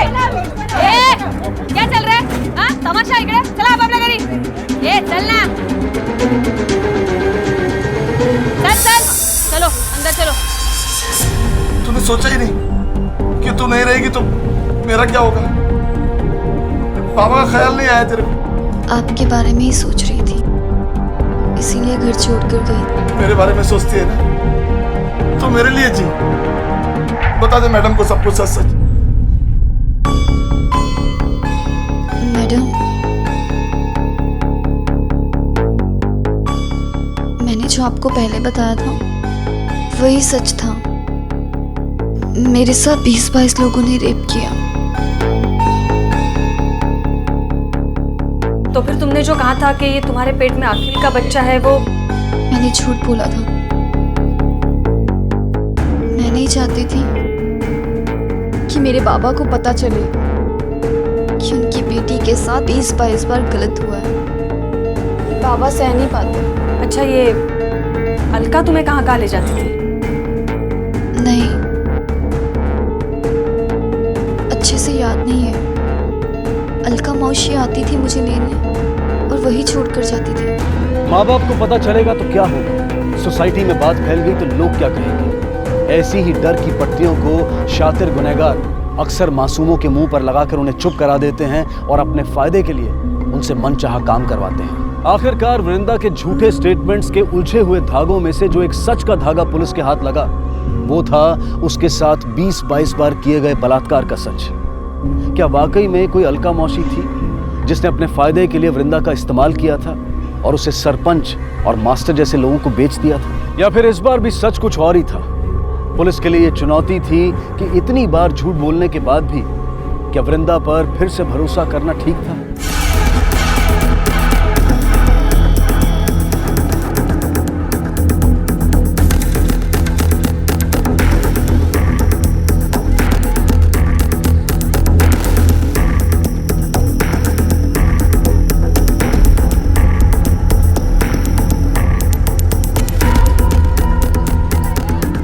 को कहीं देखा आपने? जी हाँ, मैंने इसे 1-2 बार देखा है मंदिर में आते हुए। एक लड़की से बात कर रही थी। ये लड़की है वो? जी हाँ, यही है। ये वृंदा ने पहली बार वाकई हमसे सच कहा है और उसका यही सच हमें रेपिस्ट के गले तक पहुंचा सकता है। मुर्गी कितनी निर्लज है ना, काय बोलूं, कहाँ मुंह काला किया होगा पता नहीं, तो भी मुंह उठा के चलती है वो। बाप भी तो वैसे ही होगा ना, 15-15 दिन बाहर रहता है, कहाँ मुंह मारा होगा पता नहीं उसने। इसको और इसके बेटी को ना जहर खा के मरना चाहिए।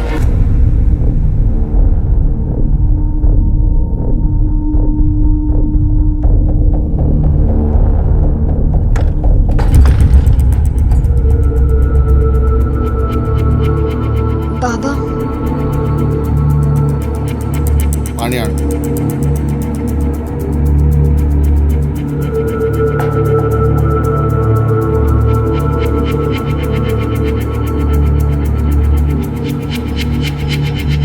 बाबा पानी। क्या है ये मेरे आने वाले बच्चे के लिए था। बच्चे को नए कपड़े नहीं पहनाते ना, तो मैंने अपने पुराने कपड़े निकाले हैं जो आपने संभाल कर रखे थे। बाला, सब बेड़ापना करो ना कुछ, मेरी बात मान, गिरा दे इसको। दूसरों की गलती की सजा मैं अपने बच्चे को क्यों दूं? सागा ना, जो बच्चा अभी इस दुनिया में आया भी नहीं है, आप उसे गिराने की बात कर रहे हैं। मैं अपने बच्चे को जन्म दूंगी। क्यों? क्यों उसको जन्म देके अपनी तकलीफ को बढ़ाना चाहती? चल मेरे साथ अस्पताल में चल। छोड़ो मुझे। ना मैं कुछ करूंगी और ना ही आपको करने दूंगी, और ना ही किसी को अपने बच्चे को चोट पहुंचाने दूंगी।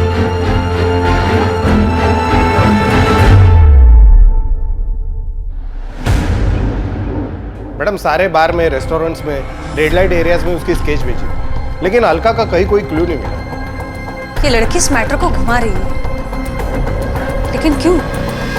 मैडम, मेरे पापा गायब हो गए। क्या? मुझे पता है ये सब अलका मौसी ने किया। शायद उसको पता लग गया होगा कि मैंने उसकी गंदी करतूतें आपको बता दी है, और उसी बात का बदला लेने के लिए उसने मेरे बाबा को गायब किया। उसके अलावा ये काम और कोई नहीं कर सकता, मैं जानती हूँ। ये तुम्हारी अलका मौसी 3 साल से तुमसे गलत काम करवा रही है। उसकी एक भी डिटेल नहीं है तुम्हारे पास। जिन लोगों ने तुम्हारे साथ गलत किया है उनकी भी कोई डिटेल्स नहीं है। हम लोग कैसे पहुंचेंगे उन तक? देखो, अभी भी कुछ छुपा रही हो तो बता दो। मैं कुछ भी झूठ नहीं बोल रही हूँ, मैं सब सच बोल रही हूँ।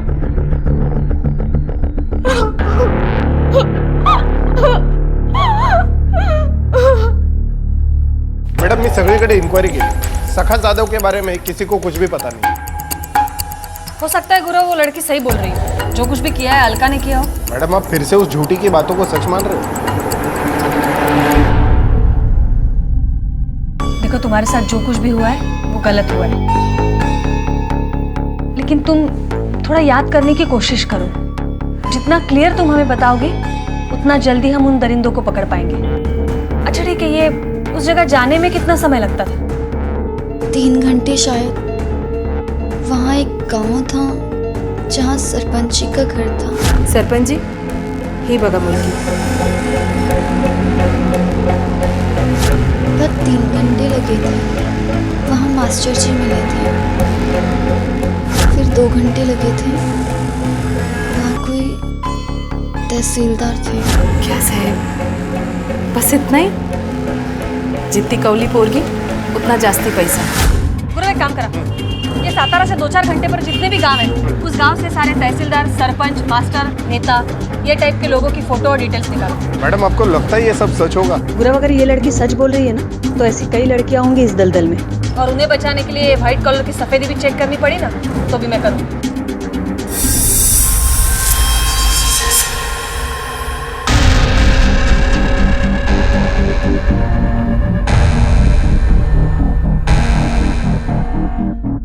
शायद ये सरपंच जी।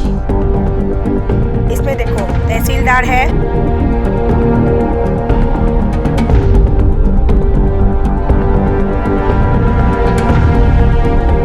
मैडम ये हर बार शायद बोल रही है, ऐसे में उन लोगों की पूछताछ करना ठीक होगा? इस लड़की को पहचानते आप? कौन है ये? इस लड़की का रेप हुआ है, और जिन लोगों ने रेप किया है उनमें से एक आप है, ऐसा इसका कहना है। मैडम, आप यहाँ तक आके ऐसी बातें करके मेरा नाम खराब करने की कोशिश कर रही है। आप लोग जरा भी दिमाग नहीं लगाते ना, बस ऐसे ही चले आते हैं। इस लड़की का तो पता नहीं, लेकिन दोबारा अगर मेरे ऊपर आरोप लगाया तो आप पर ही हरेसमेंट के केस ठोक दूंगा। कैसी बात कर रहे हैं sir? Sir I am a teacher, हम बहुत इज्जतदार लोग हैं। सर मैंने अपनी पत्नी को छोड़ के किसी भी महिला को हाथ तक नहीं लगाया। बुरा एक काम करा, सबके कॉल डिटेल्स निकालो और देखो कोई ऐसा एक नंबर है जो सबसे कनेक्टेड है। Yes madam. ये अलका ने सबको 1-2 बार तो पक्का फोन किया होगा। मैडम एक लेडी आई है, उसे वृंदा के बारे में कुछ बात करनी है। बुलाओ। Okay ma'am. मैडम मैं वृंदा की पड़ोसी हूँ। जब उसका बाबा गायब हुआ उससे एक रात पहले उसके घर से काफी आवाज आ रही थी। सखा वृंदा से बच्चा गिराने की बात कर रहा था। चल मेरे साथ अस्पताल में चल। छोड़ो मुझे, ना मैं कुछ करूंगी और ना ही आपको करने दूंगी, और ना ही किसी को अपने बच्चे को चोट पहुंचाने दूंगी। मैडम मुझे तो लगता है इसमें कहीं ना कहीं वृंदा का ही हाथ है। मैडम मेरी आई भी नहीं है, सिर्फ बाबा है। मैं अपने बाबा के साथ बुरा कैसे कर सकती हूँ? कर सकती हूँ, क्योंकि अब लाइफ में तुम्हारे कोई नया आने वाला है और वो है तुम्हारा बच्चा। अब तक तो अबॉर्शन करने वाली थी और अब ये बच्चा रखने की बात क्यों? दूसरों के गलत काम की सजा मैं अपने बच्चे को दूं? हेलो मैडम, उन सब लोगों के कॉल रिकॉर्ड में एक कॉमन नंबर मिला है, पुणे का कोई गजानन शिर्के नाम का। ठीक है।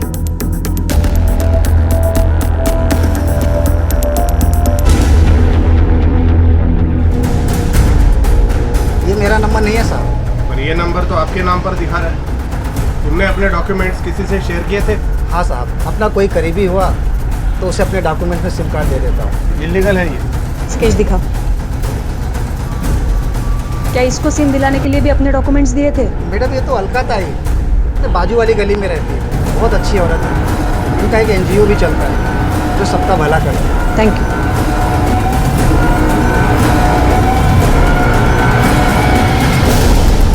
चलाओ ना। हाँ वो वाली देखो। लोगों में से अलका कौन है? मैं हूँ अलका। काय चला मैडम? हो मैडम, सातारा के केदारेश्वर मंदिर में मिली मैं उससे। एक कोने में बैठी रो रही थी। वो मुझसे बोली कि उसकी माँ मर चुकी है, बाबा बहुत बीमार है, पैसे भी नहीं है। 2000 रुपये दिए मैडम, और एक दिन मैं उसके घर भी गई उसके बाबा को देखने। बाबा तो अस्पताल में है। पर आस पड़ोस वालों ने बोला कि उसके बाबा तो बिल्कुल ठीक है, बीमार ही नहीं है। झूठ बोली वो मुझसे। अब मुझे झूठ से सख्त नफरत है मैडम। मैं उसके घर वापस गई और बोली, देख बहुत हो गया तेरा नाटक, मेरे पैसे वापस कर दे वरना मैं पुलिस में जाएगी। शायद इसीलिए उसने झूठ बोला आप लोगों से। Thank you.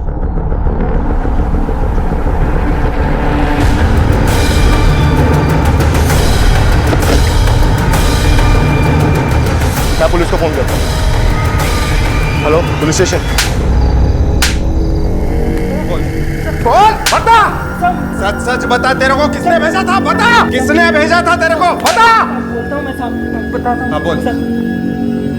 अलका मोहसिन भेजा साहब, वृंदा और उसके बच्चे को मार देंगे। मैं कुछ नहीं करी। आप मैडम मेरी बात तो सुनो। वो लड़की 1 नंबर की झूठी है मैडम। वो सब कुछ झूठ बताया उसने मेरे बारे में। मैंने कुछ नहीं किया मैडम।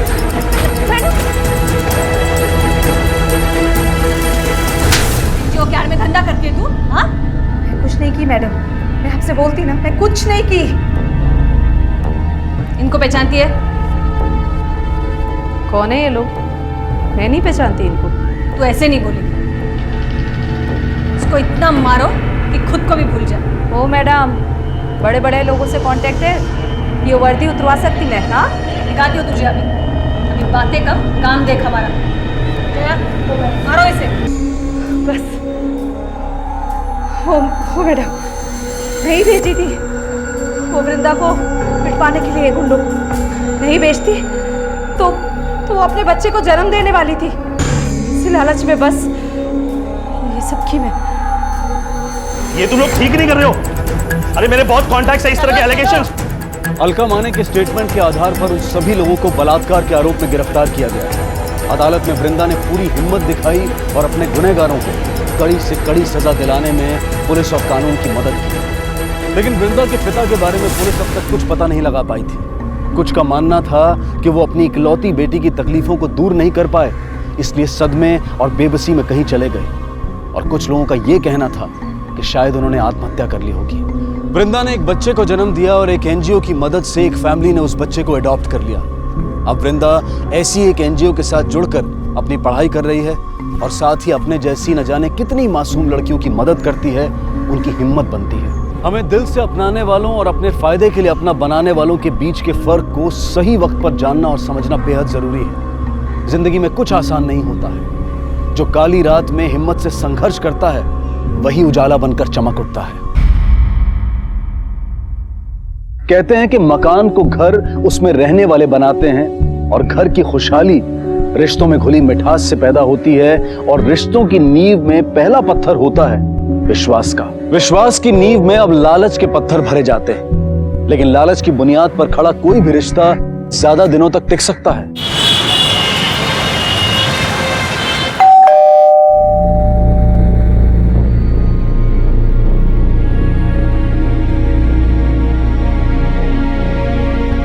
क्या हुआ तुम्हें? अरे सनी, तुम यहाँ पे टाइम पास कर रहे हो और हम वहाँ दुकान पे अकेले ही परेशान हो रहे थे। क्या हो गया? तुम दोनों का मुंह क्यों बना हुआ है? वो जिया जी, हम और दिव्या आज मिलने वाले थे। हम रेस्टोरेंट पे उसका इंतजार कर रहे थे पर वो आई नहीं। कई बार फोन भी ट्राई किया लेकिन फोन भी पिक नहीं कर रही। कॉलेज गया तो पता चला कि वो कॉलेज में भी नहीं है। और तो और उसका फोन भी नॉट रीचेबल आ रहा है। रुको, हम ट्राई करते हैं। The number you have called is currently not reachable. Phone तो नहीं लगा। रुको, हम देखते हैं।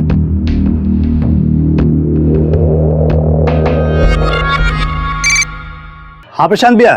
सोनू, दिव्या कॉलेज में गई थी क्या? हाँ भैया, कॉलेज ही गई थी। हम खुद ही गए थे उनके पीछे गेट तक, और जब वो चली गई अंदर तब हम वहां से लौटे थे भैया।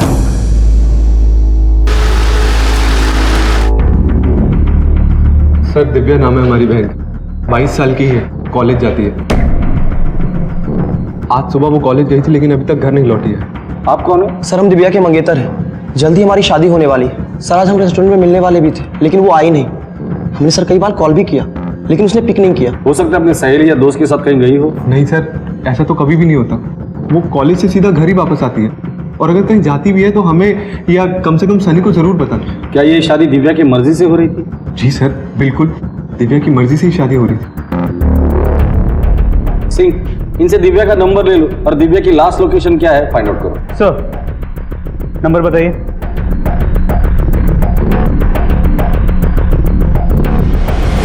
सर, दिव्या की लास्ट लोकेशन चारबाग में ट्रेस हुई। चारबाग? सर, वहाँ तो मेरे बहन और जीजा जी रहते हैं। रंजन नाम है जीजा जी का। आज मैंने उनको फोन किया था लेकिन उन्होंने उठाया नहीं। दोबारा से ट्राई कीजिए, शायद इस बार उठाए। जी सर।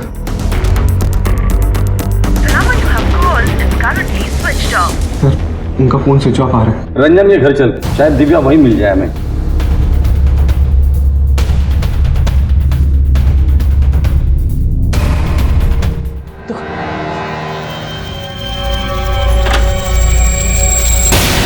दीदी, दिव्या आई थी क्या यहाँ पे?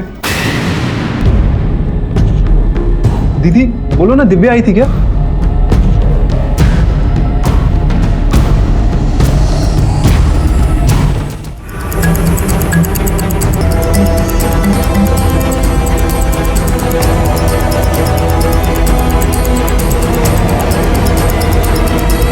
हम मुन्ने की थेरेपी के लिए डॉक्टर के पास गए थे। वापस आके देखा तो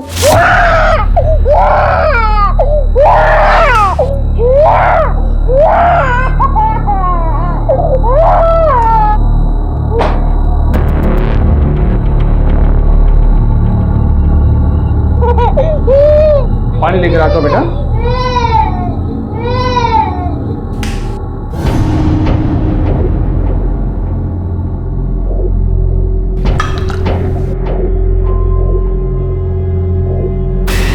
अचानक मेरी नजर बाथरूम में पड़ी तो मैंने देखा कि दिव्या बहुत बुरी हालत में बाथरूम में पड़ी हुई थी। आपने हमें कॉल क्यों नहीं किया? सर, मैंने आपको कहा ना कि मैं बहुत डर गया था। एक जवान लड़की की लाश में ऐसे कैसे छोड़ सकता था। मैं आपको फोन करने वाला था सर। दिव्या यहाँ कैसे आई? सर, दिव्या यहाँ आती जाती रहती थी। हमारे 2 बच्चे मिसकैरेज होने के बाद जब हमें तीसरे बच्चे की उम्मीद जागी तो डॉक्टर ने कहा कि प्रेगनेंसी क्रिटिकल है। तो दिव्या रश्मि की देखभाल करने के लिए यहाँ आती जाती रहती थी सर। बस बस बस, और नहीं, अब हमसे और नहीं खाया जाएगा। दीदी ये तो आपका हिस्सा था ना, अभी मुन्नी का हिस्सा बचा हुआ है। चलिए, आपको पता है ना मुन्ना बहुत कमजोर है, आप खाएंगे नहीं तो हेल्दी कैसे होगा। चलो खाओ। दिव्या इसी घर से कॉलेज आती जाती रहती थी और रुकती भी थी सर, इसलिए मैंने उसे घर की एक डुप्लीकेट चाबी भी दे दी थी। दिव्या यहाँ आने वाली है आज बताया था उसने? हाँ सर, उसे फोन करके हमें बताया था कि वो यहाँ आने वाली है सर। ठीक है, जब तक केस की तहकीकात पूरी नहीं होती आप लोग शहर छोड़ के कहीं नहीं जाएंगे। फॉरेंसिक वालों को बुलाकर बॉडी पोस्टमार्टम के लिए भेज देना। दिव्या के कॉल रिकॉर्ड्स मंगो। रंजन और रश्मि वाकई थेरेपी सेंटर पे गए थे या नहीं, ये भी कंफर्म करो सर। प्रशांत, दिव्या कैसे? प्रशांत, मुझे बहुत डर लग रहा है, मेरा मन बहुत घबरा रहा है। हमें यहाँ अच्छा नहीं लग रहा प्रशांत। हम यहाँ नहीं रहना चाहते। हमें और मुन्ना को यहाँ से ले चलो प्रशांत, हम नहीं रहेंगे।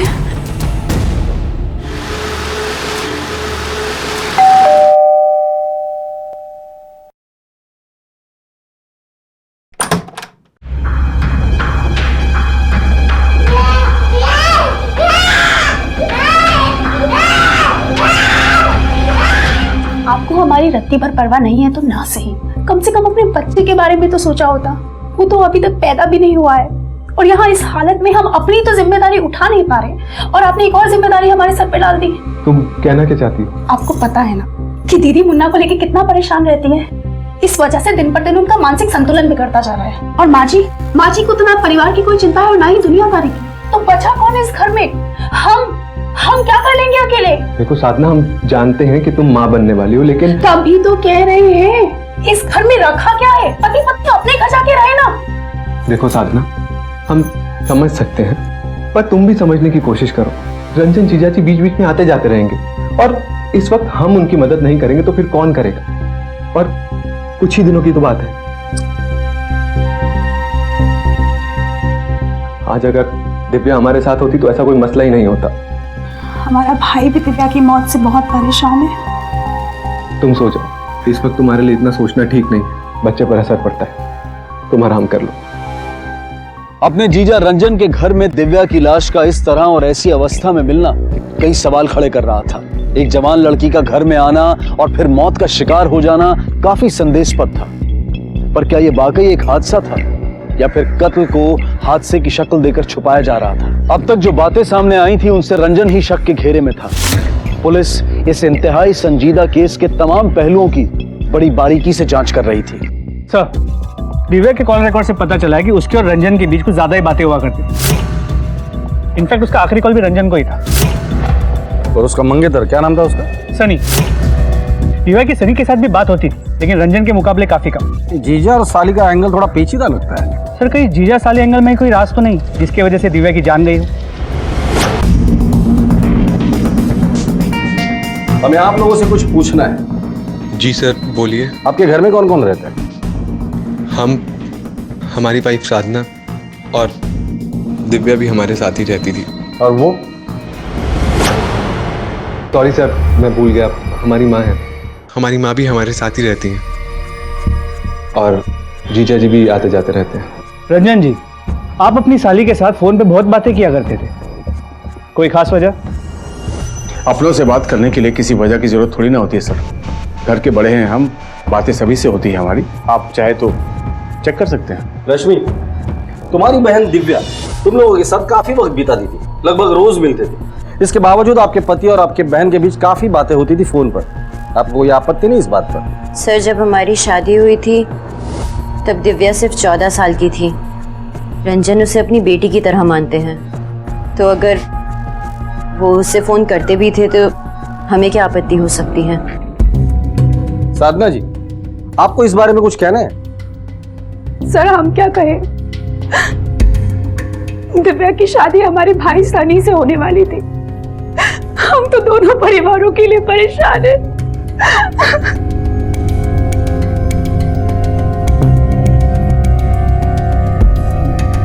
माँ जी, हमें दिव्या के बारे में आपसे कुछ पूछना है। माँ जी,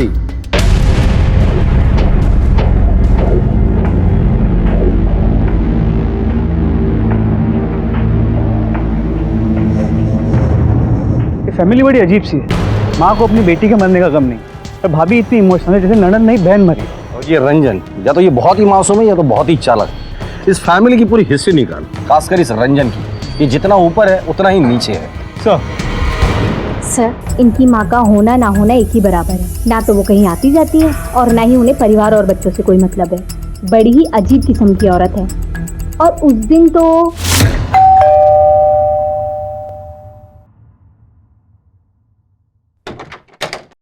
अरे भाभी आप? हाँ दिव्या, प्रसाद लेके आए थे, पूजा थी ना घर में। ये लो, आप आइए, हम बर्तन लेकर आते हैं। हाँ। अब प्रणाम मौसी जी, अब माता रानी का प्रसाद लाए थे, लीजिए। मौसी जी, मम्मी वो प्रसाद। और उस दिन तो इतना कुछ हुआ भी नहीं था कि जमुना मौसी ने अपनी सगी बेटी को थप्पड़ खींच दिया। सगी बेटी मतलब कोई सौतेली बेटी भी? हाँ साहब, रश्मि और प्रशांत मौसी के सौतेली बच्चे हैं। उन तीनों को देखकर कभी लगता ही नहीं था कि रश्मि सौतेली बेटी है। सर, कुछ दिन पहले दिव्या की सगाई हुई थी। सगाई भी बहुत जल्दबाजी में किए थे, और सर सगाई के बाद शादी भी बहुत जल्दी होने वाली थी।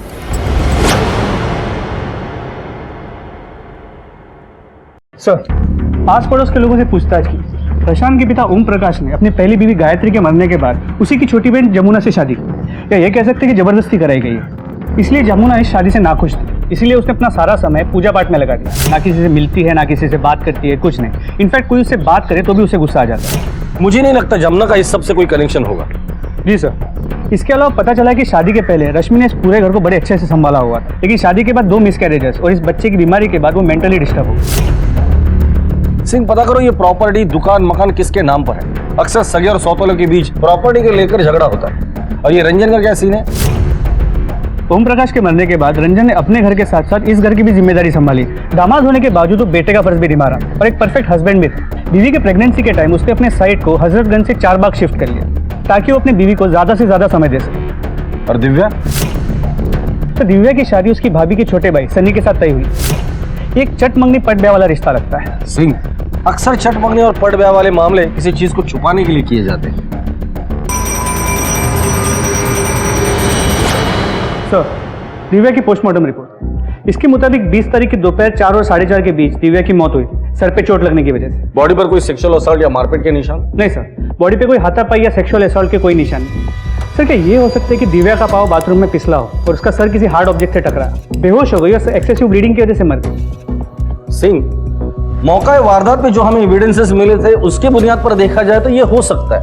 सवाल ये है कि कोई 20-21 साल की लड़की नहाते वक्त दरवाजा खुला रखेगी, और अगर ऐसा नहीं हुआ है तो वो क्या वजह थी जिसके लिए दिव्या को नहाते वक्त दरवाजा खोलना पड़ा था? सर, कोई ऐसा तो नहीं कि किसी ने दिव्या को धक्का देके मारने की कोशिश की और इस मर्डर को एक्सीडेंट की शक्ल देके फरार हो गए? सर, जब हम वहां पहुंचे तो रंजन बॉडी को कवर कर रहा। हो सकता है। रश्मि ने हमें बताया कि जब ये हादसा हुआ था तब वो और रंजन बच्चे को लेकर डॉक्टर के पास गए थे। इस बात को वेरीफाई करो। जब ये हादसा हुआ था तब ये सारे लोग कहाँ थे और इनकी मोबाइल लोकेशन क्या थी वो भी पता करो। सर, अपना प्लान तो फेल हो गया, क्या होगा?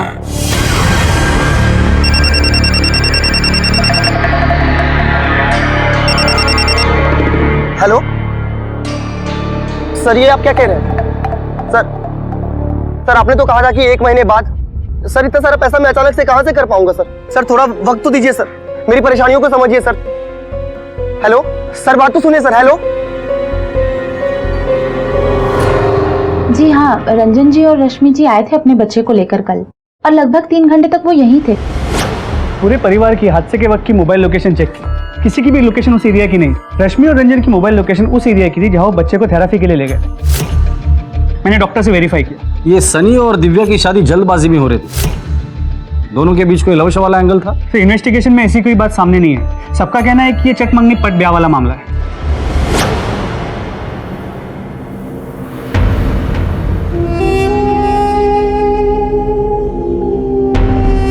मेरी लाडली बहन दिव्या, ये सब कैसे हो गया तुम्हारे साथ? क्या क्या सपने सजाए थे तुम्हारे लिए?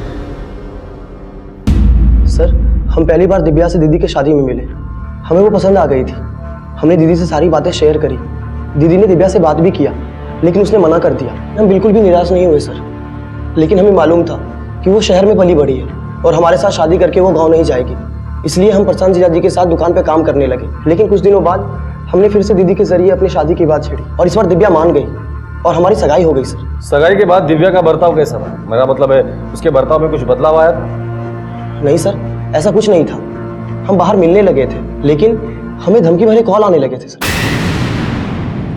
धमकी भरे कॉल? किससे? वो तो हमें पता नहीं, लेकिन हाँ बार बार हमें फोन करके धमकाने लगा। बोलता था कि दिव्या से दूर रहे, शादी मत कर उससे, वो सिर्फ हमारी है। और तो और सर, एक बार हमारा एक्सीडेंट भी हुआ था बाइक से।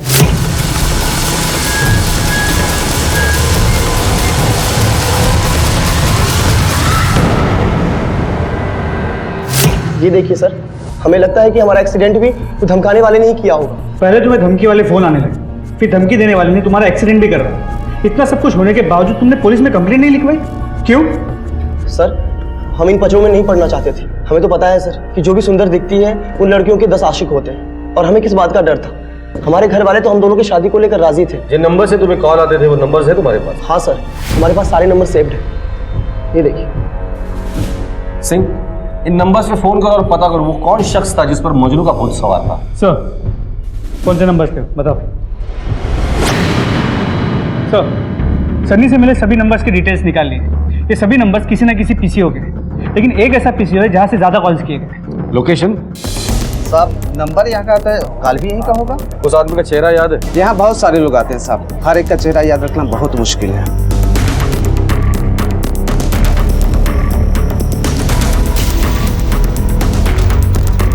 आपकी दुकान के बाहर जो सीसीटीवी है 10 तारीख का 4:17 का मुझे फुटेज चाहिए। ठीक है सर, मिल जाएगा। फॉरवर्ड करो थोड़ा। हाँ बस। इस आदमी को जानते हो? हाँ साहब, इसे पहचानता हूँ। ये अक्सर यहाँ आता रहता है। ये सब जनता कॉलेज में पढ़ता है। जनता कॉलेज? जी साहब। सर, इसी कॉलेज में तो दिव्या भी पढ़ती थी।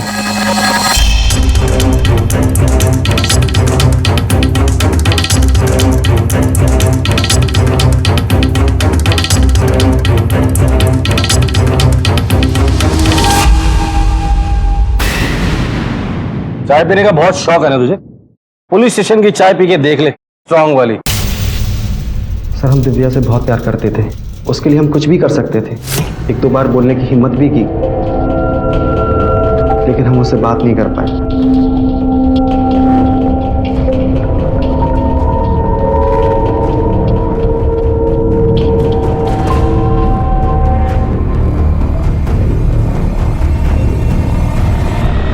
फिर तूने सनी को फोन करके दिव्या से शादी ना करने की धमकी दी। जब वो नहीं माना तो तूने उसका एक्सीडेंट करके उसे मारने की कोशिश की। क्या करता सर, बहुत समझाया उसे, उसने हमारी बात नहीं मानी।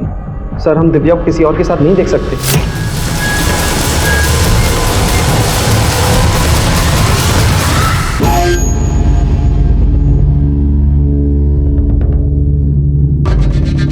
जब सनी बच गया तो तुम्हारे पास कोई और रास्ता नहीं था, इसलिए तुमने दिव्या को ही मार डाला। कैसी बात कर रहे हैं सर?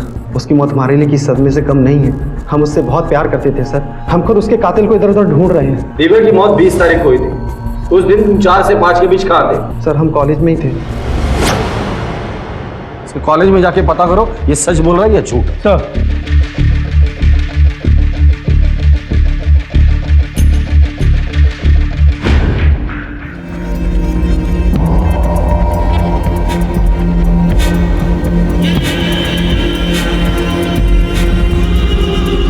मुन्ना? रश्मि? रश्मि, मुन्ना कहाँ है? रश्मि? रश्मि, मुन्ना कहाँ है? कौन? क्या? अरे मुन्ना कहाँ है? मुन्ना नहीं दिख रहा, कहाँ है मुन्ना? मुन्ना? मुन्ना? साधना? सर, मैंने अच्छे से क्रॉस चेक किया। दिव्या की मौत के वक्त आदित्य कॉलेज में ही था, लेकिन उसके दोस्तों से बात करके और उसके कॉल रिकॉर्ड से कंफर्म हुआ है वो पूरा दिन कैंटीन में था। सिंह, एक बात मुझे खटक रही है। इस आदित्य ने सनी को धमकी दी, उसका एक्सीडेंट भी करवाया, लेकिन इस सनी ने उफ तक नहीं किया। अब ये सनी इतना जिगर वाला भी नहीं और ना ही इतना सीधा कि इन सारी धमकियों को इग्नोर करके वो दिव्या के साथ शादी करने के बारे में सोचे। इस सनी की कुंडली निकालो। सर। साधना? साधना? अरे मुन्ना नहीं दिख रहा, कहाँ है मुन्ना? कहाँ चला गया? मुझे नहीं पता, मैं तो बाहर गई थी। आप रुकिए, मैं माँ जी से पूछो, जल्दी जल्दी पूछो। माँ जी, माँ जी, माँ जी, आपने मुन्ने को देखा? माँ जी, मैं आपसे पूछ रही हूँ। हाँ क्या कहाँ है मुन्ना? पता नहीं कहाँ गया। क्या?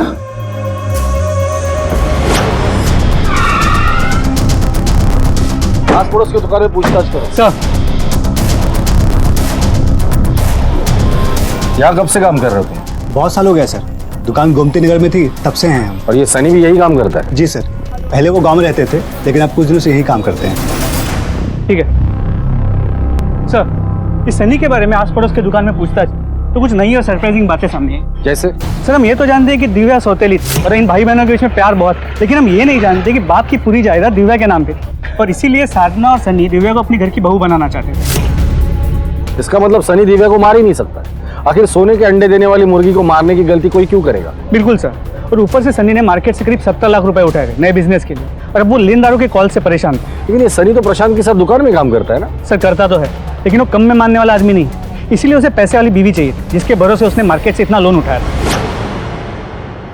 भाई साहब आपने मेरे बच्चा को देखा क्या? छोटा सा वो मुन्ना।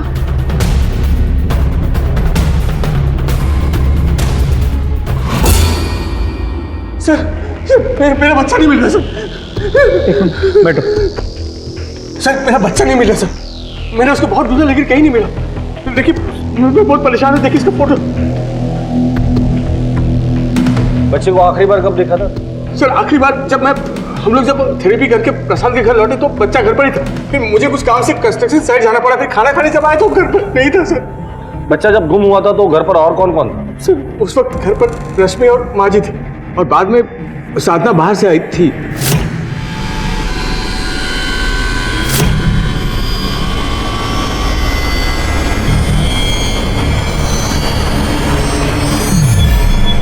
बस यही दिन देखना बाकी रह गया था। बच्चे का ख्याल भी रखो और ऊपर से ताने भी सुनो कि बच्चा मैंने खो दिया। साधना जी, यहाँ वहाँ की बातें करने के लिए वक्त नहीं हमारे पास। सीधा सा सवाल पूछा है, सीधा सा जवाब दीजिए। सर हमने सुबह बच्चे को खुद दूध पिलाया था, उसके बाद हमने उसे नहीं देखा। बच्चा गायब हुआ तब आप कहाँ? सर हम पेट से हैं, चाट खाने का मन हुआ, प्रशांत को कॉल किया तो उनका फोन नहीं लगा, इसलिए सोचा कि खुद जाके नुक्कड़ की दुकान से चाट खा लेते हैं। अगर आप लोगों को हम पर जरा भी शक है तो आप जाके खुद पूछ लीजिए उस दुकान वाले से। माँ जी, जब बच्चा गायब हुआ था आप कहाँ थी?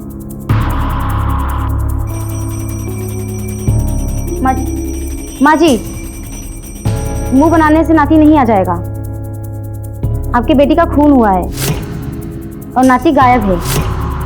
चलिए बोलिए।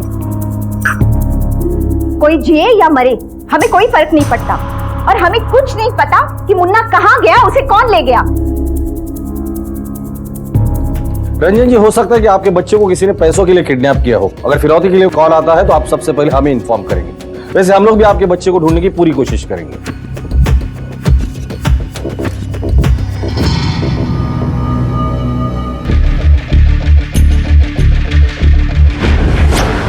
चाट वाले से कंफर्म किया, जब बच्चा गायब हुआ साधना उसी के दुकान पे थी। मैंने कांस्टेबल तिवारी को प्रशांत के घर पे नजर रखने के लिए मुफ्ती में तैनात किया है। सिंह, एक और बात मैंने नोटिस की, दिव्या की लाश रंजन के घर पे मिली। अब रंजन का बच्चा गायब है। इन दोनों केसेस को क्लोजली ऑब्जर्व करो तो ऐसा लगता है कि शायद कोई तो है जो रंजन से बदला लेना चाहता है और उसने पहले से ही ये सब कुछ प्लान किया हुआ है।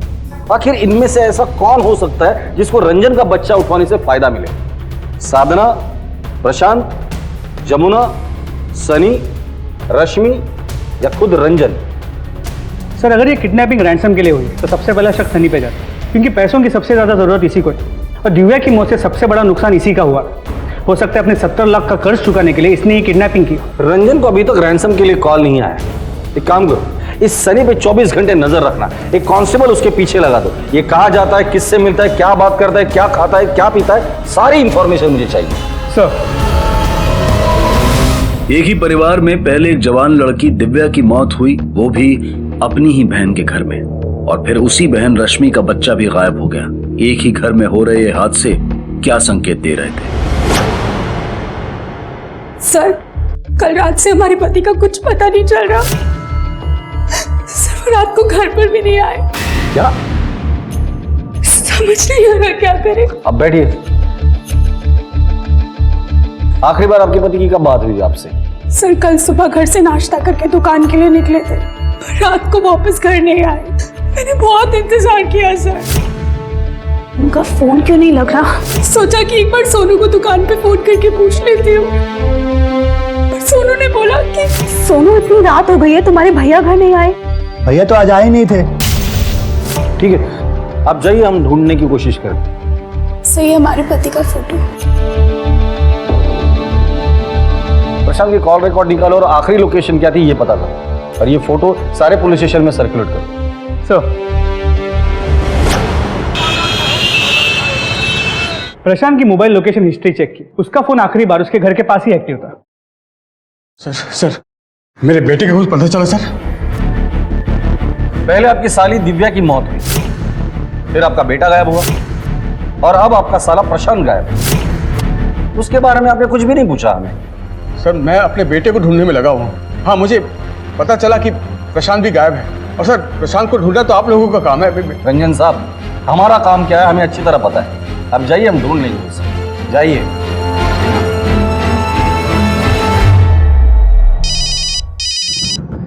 हेलो, क्या? ठीक है, हम आते हैं। सर, मार्केट के पीछे वाले नाले के पास एक नवजात बच्चे की लाश मिली। सर, पोस्टमार्टम रिपोर्ट से पता चला है कि बच्चे को गला दबा के मारा गया, और उसे उसी दिन मारा गया जिस दिन वो मिसिंग हुआ। जिस दिन बच्चा गायब हुआ उसके बाद से ही प्रशांत भी गायब है।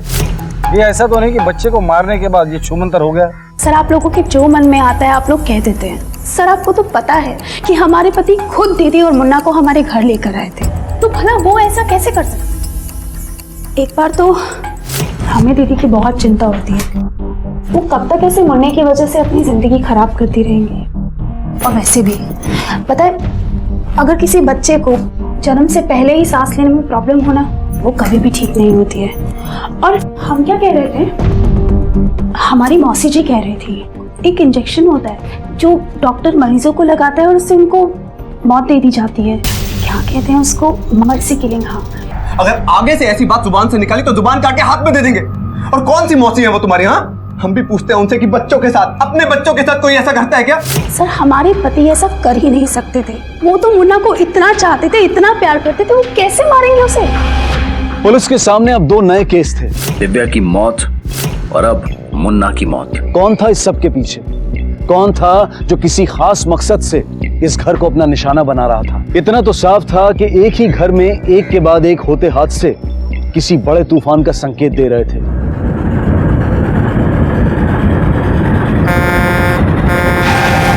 एक ही घर में 3 मौतें हो चुकी थी।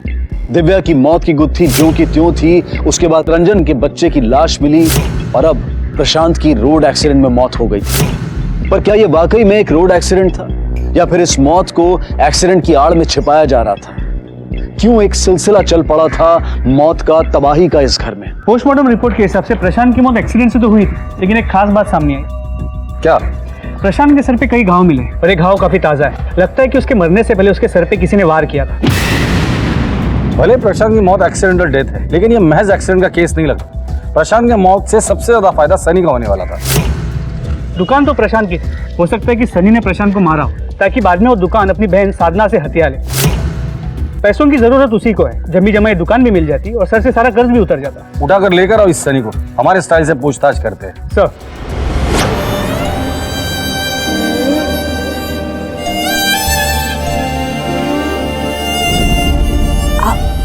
पापा बनने वाले।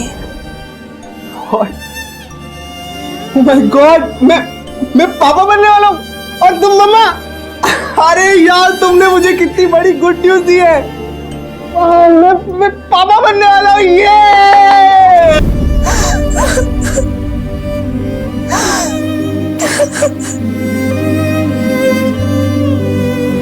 सर, हम क्यों मारेंगे अपने जीजा को?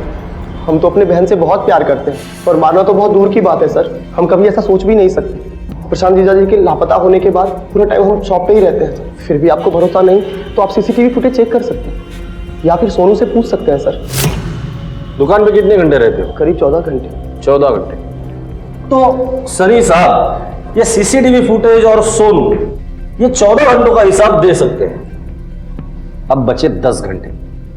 10 घंटे किसी को मारने की प्लानिंग करने के लिए काफी होते हैं। सर, बाकी के समय के लिए आप हमारे दोस्तों से पूछ सकते हैं। कुछ दिनों से हम पैसों को लेकर बहुत परेशान रहते हैं सर। सर, इस बार सनी की बात सही नहीं। सिंह, एक ही परिवार के 3 लोगों की मौत होती है, कुछ ना कुछ तो है जो हमसे छूट रहा है। एक काम करो, प्रशांत का एक्सीडेंट जिस रोड पर हुआ था वहां जितने भी सीसीटीवीज हैं, चाहे वो घर के हो, दुकान के हो, रास्ते के, सबकी फुटेज मुझे चाहिए। सर रही बात रंजन के बेटे की, तो रंजन और रश्मि अपने बच्चे को लेकर थेरेपी सेंटर गए थे। एक बार इस थेरेपी सेंटर चलकर पता करते हैं कि वाकई में रश्मि और रंजन वहां आए थे। जी सर, मुझे अच्छे से याद है। उस दिन रश्मि अकेले आई थी बच्चे को लेकर, और ऐसा पहली बार हुआ कि रंजन जी साथ नहीं थे, नहीं तो वो हमेशा साथ आते थे।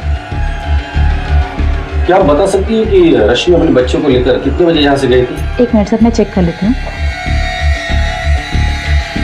Around 1:30 PM। इसके बाद ही मेरी एक और अपॉइंटमेंट भी थी। Thank you.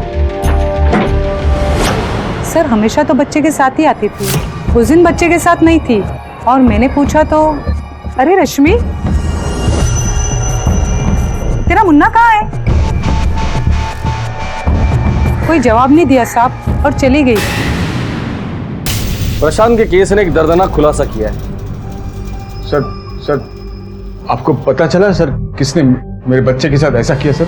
रंजन जी, इस सवाल का जवाब तो आपकी बीवी रश्मि भी आपको दे सकती है। रश्मि जी, बताइए रंजन जी को कि आपके बेटे की मौत कैसे हुई और किसने मारा उसे?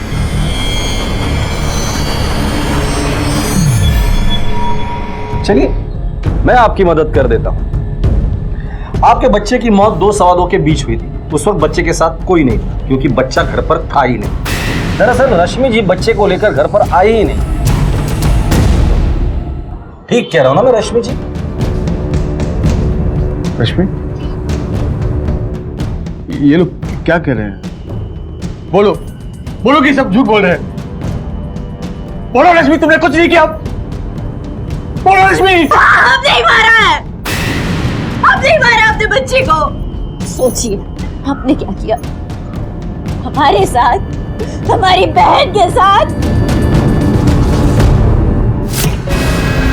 मैंने खुद अपने कानों से तुम्हारे दिव्या से अनैतिक संबंध के बारे में प्रशांत और तुम्हारी बातें सुनी थी।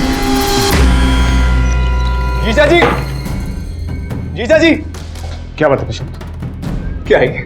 दिव्या के कबर्ड से मिला क्या है ये? बताओ, क्यों मारा दिव्या को? प्रेग्नेंट थी इसलिए? प्रशांत चुप, तुम्हारा दिमाग खराब हो गया क्या? मैंने दिव्या को नहीं मारा। अगर दिव्या प्रेग्नेंट होती तो पोस्टमार्टम रिपोर्ट में पता नहीं चलता क्या? तुम दुनिया को अगर बताओगे ना तो देखो तुम्हारी दूसरी बहन का घर टूट जाएगा। सोच लो। हम वही सोच रहे थे कि पहले तो दिव्या ने सनी के साथ शादी के लिए हाँ बोल दी, लेकिन बार बार उस शादी को टालती रही। समझ ही नहीं आ रहा था हमें कि क्यों कर रही है वो ऐसा।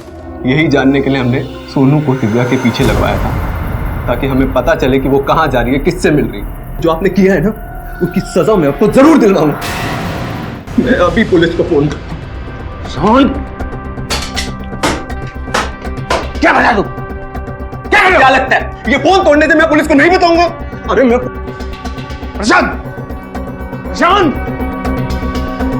प्रशांत, हम अपने बच्चे के बारे में इतने पागल हो गए कि आपने हमारे ही सामने, हमारे घर में, हमारी बहन के साथ, इसलिए हमने मान डाला। अपने ही हाथों से अपने बच्चे को मार डाला। मार डाला।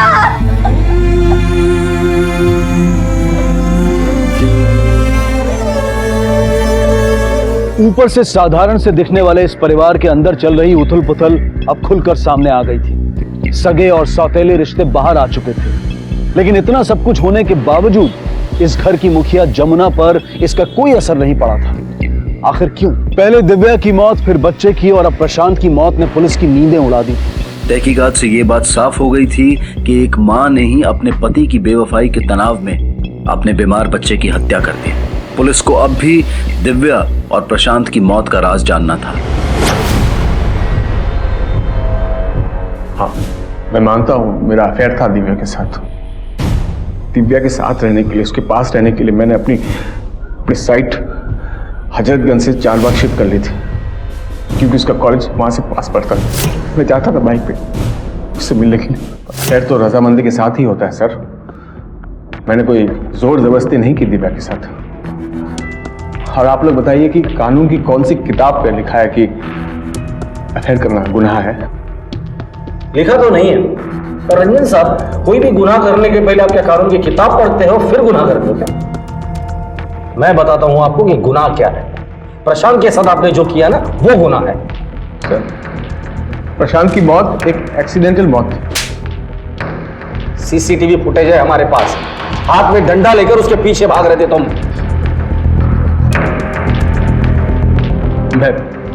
मैं बताता हूं सर क्या हुआ था। प्रशांत, प्रशांत रुक जा। क्या रुकूं मैं? तुमने दिव्या को मारा है। जो नजदीकियां दिव्या के साथ दिखा रहा था ना, वही नजदीकियां अपने घर वालों के साथ दिखाई होती ना, तो आज ये दिन देखना नहीं पड़ता। सर, चौंकाने वाली बात यह है कि इन्वेस्टिगेशन के दौरान प्रशांत और सोनू ने हमें दिव्या और रंजन के अफेयर के बारे में नहीं बताया और ना ही सोनू का दिव्या का पीछा करने वाली बात बताई। अगर ये सोनू दिव्या का पीछा कर रहा था तो सोनू की मोबाइल लोकेशन निकाल। प्रशांत तो अपनी बहन की इज्जत बचाने के लिए चुप बैठा होगा। ये सोनू किसकी इज्जत बचा रहा है? पता करो कि जिस दिन दिव्या की मौत हुई थी इस सोनू के मोबाइल की लोकेशन क्या थी। सर, हम सच करें साहब, हमको कुछ नहीं पता है। तेरे मोबाइल में दिव्या के बहुत सारे वीडियोस मिले हैं। जहां दिव्या की मौत हुई थी तेरे मोबाइल की लोकेशन भी वही दिखा रही थी, और ये सबूत काफी है तुझे दिव्या मर्डर केस में अरेस्ट करने के लिए। देख, जितनी तेरी उम्र नहीं है ना उतने केसेस सॉल्व किए मैंने। वो सब उस दिन तो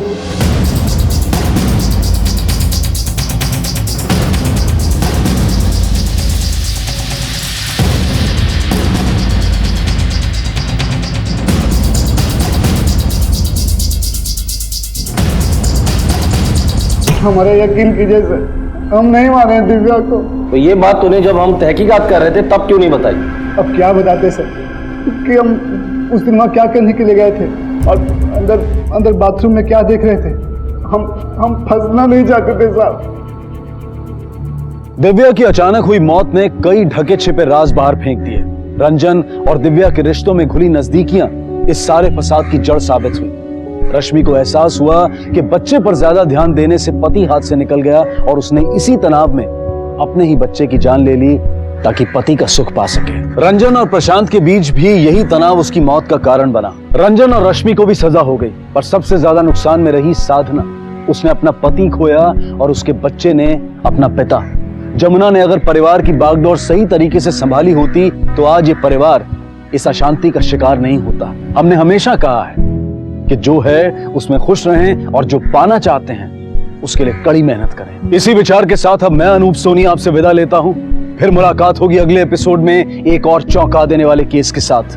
तब तक अपना और अपने परिवार का ख्याल रखें और देखते रहें क्राइम पेट्रोल डायल 100। सबक एक को सीख हम सबको। जय हिंद। ऐसे और भी मजेदार वीडियो के लिए हमारे चैनल को लाइक, शेयर और सब्सक्राइब करें।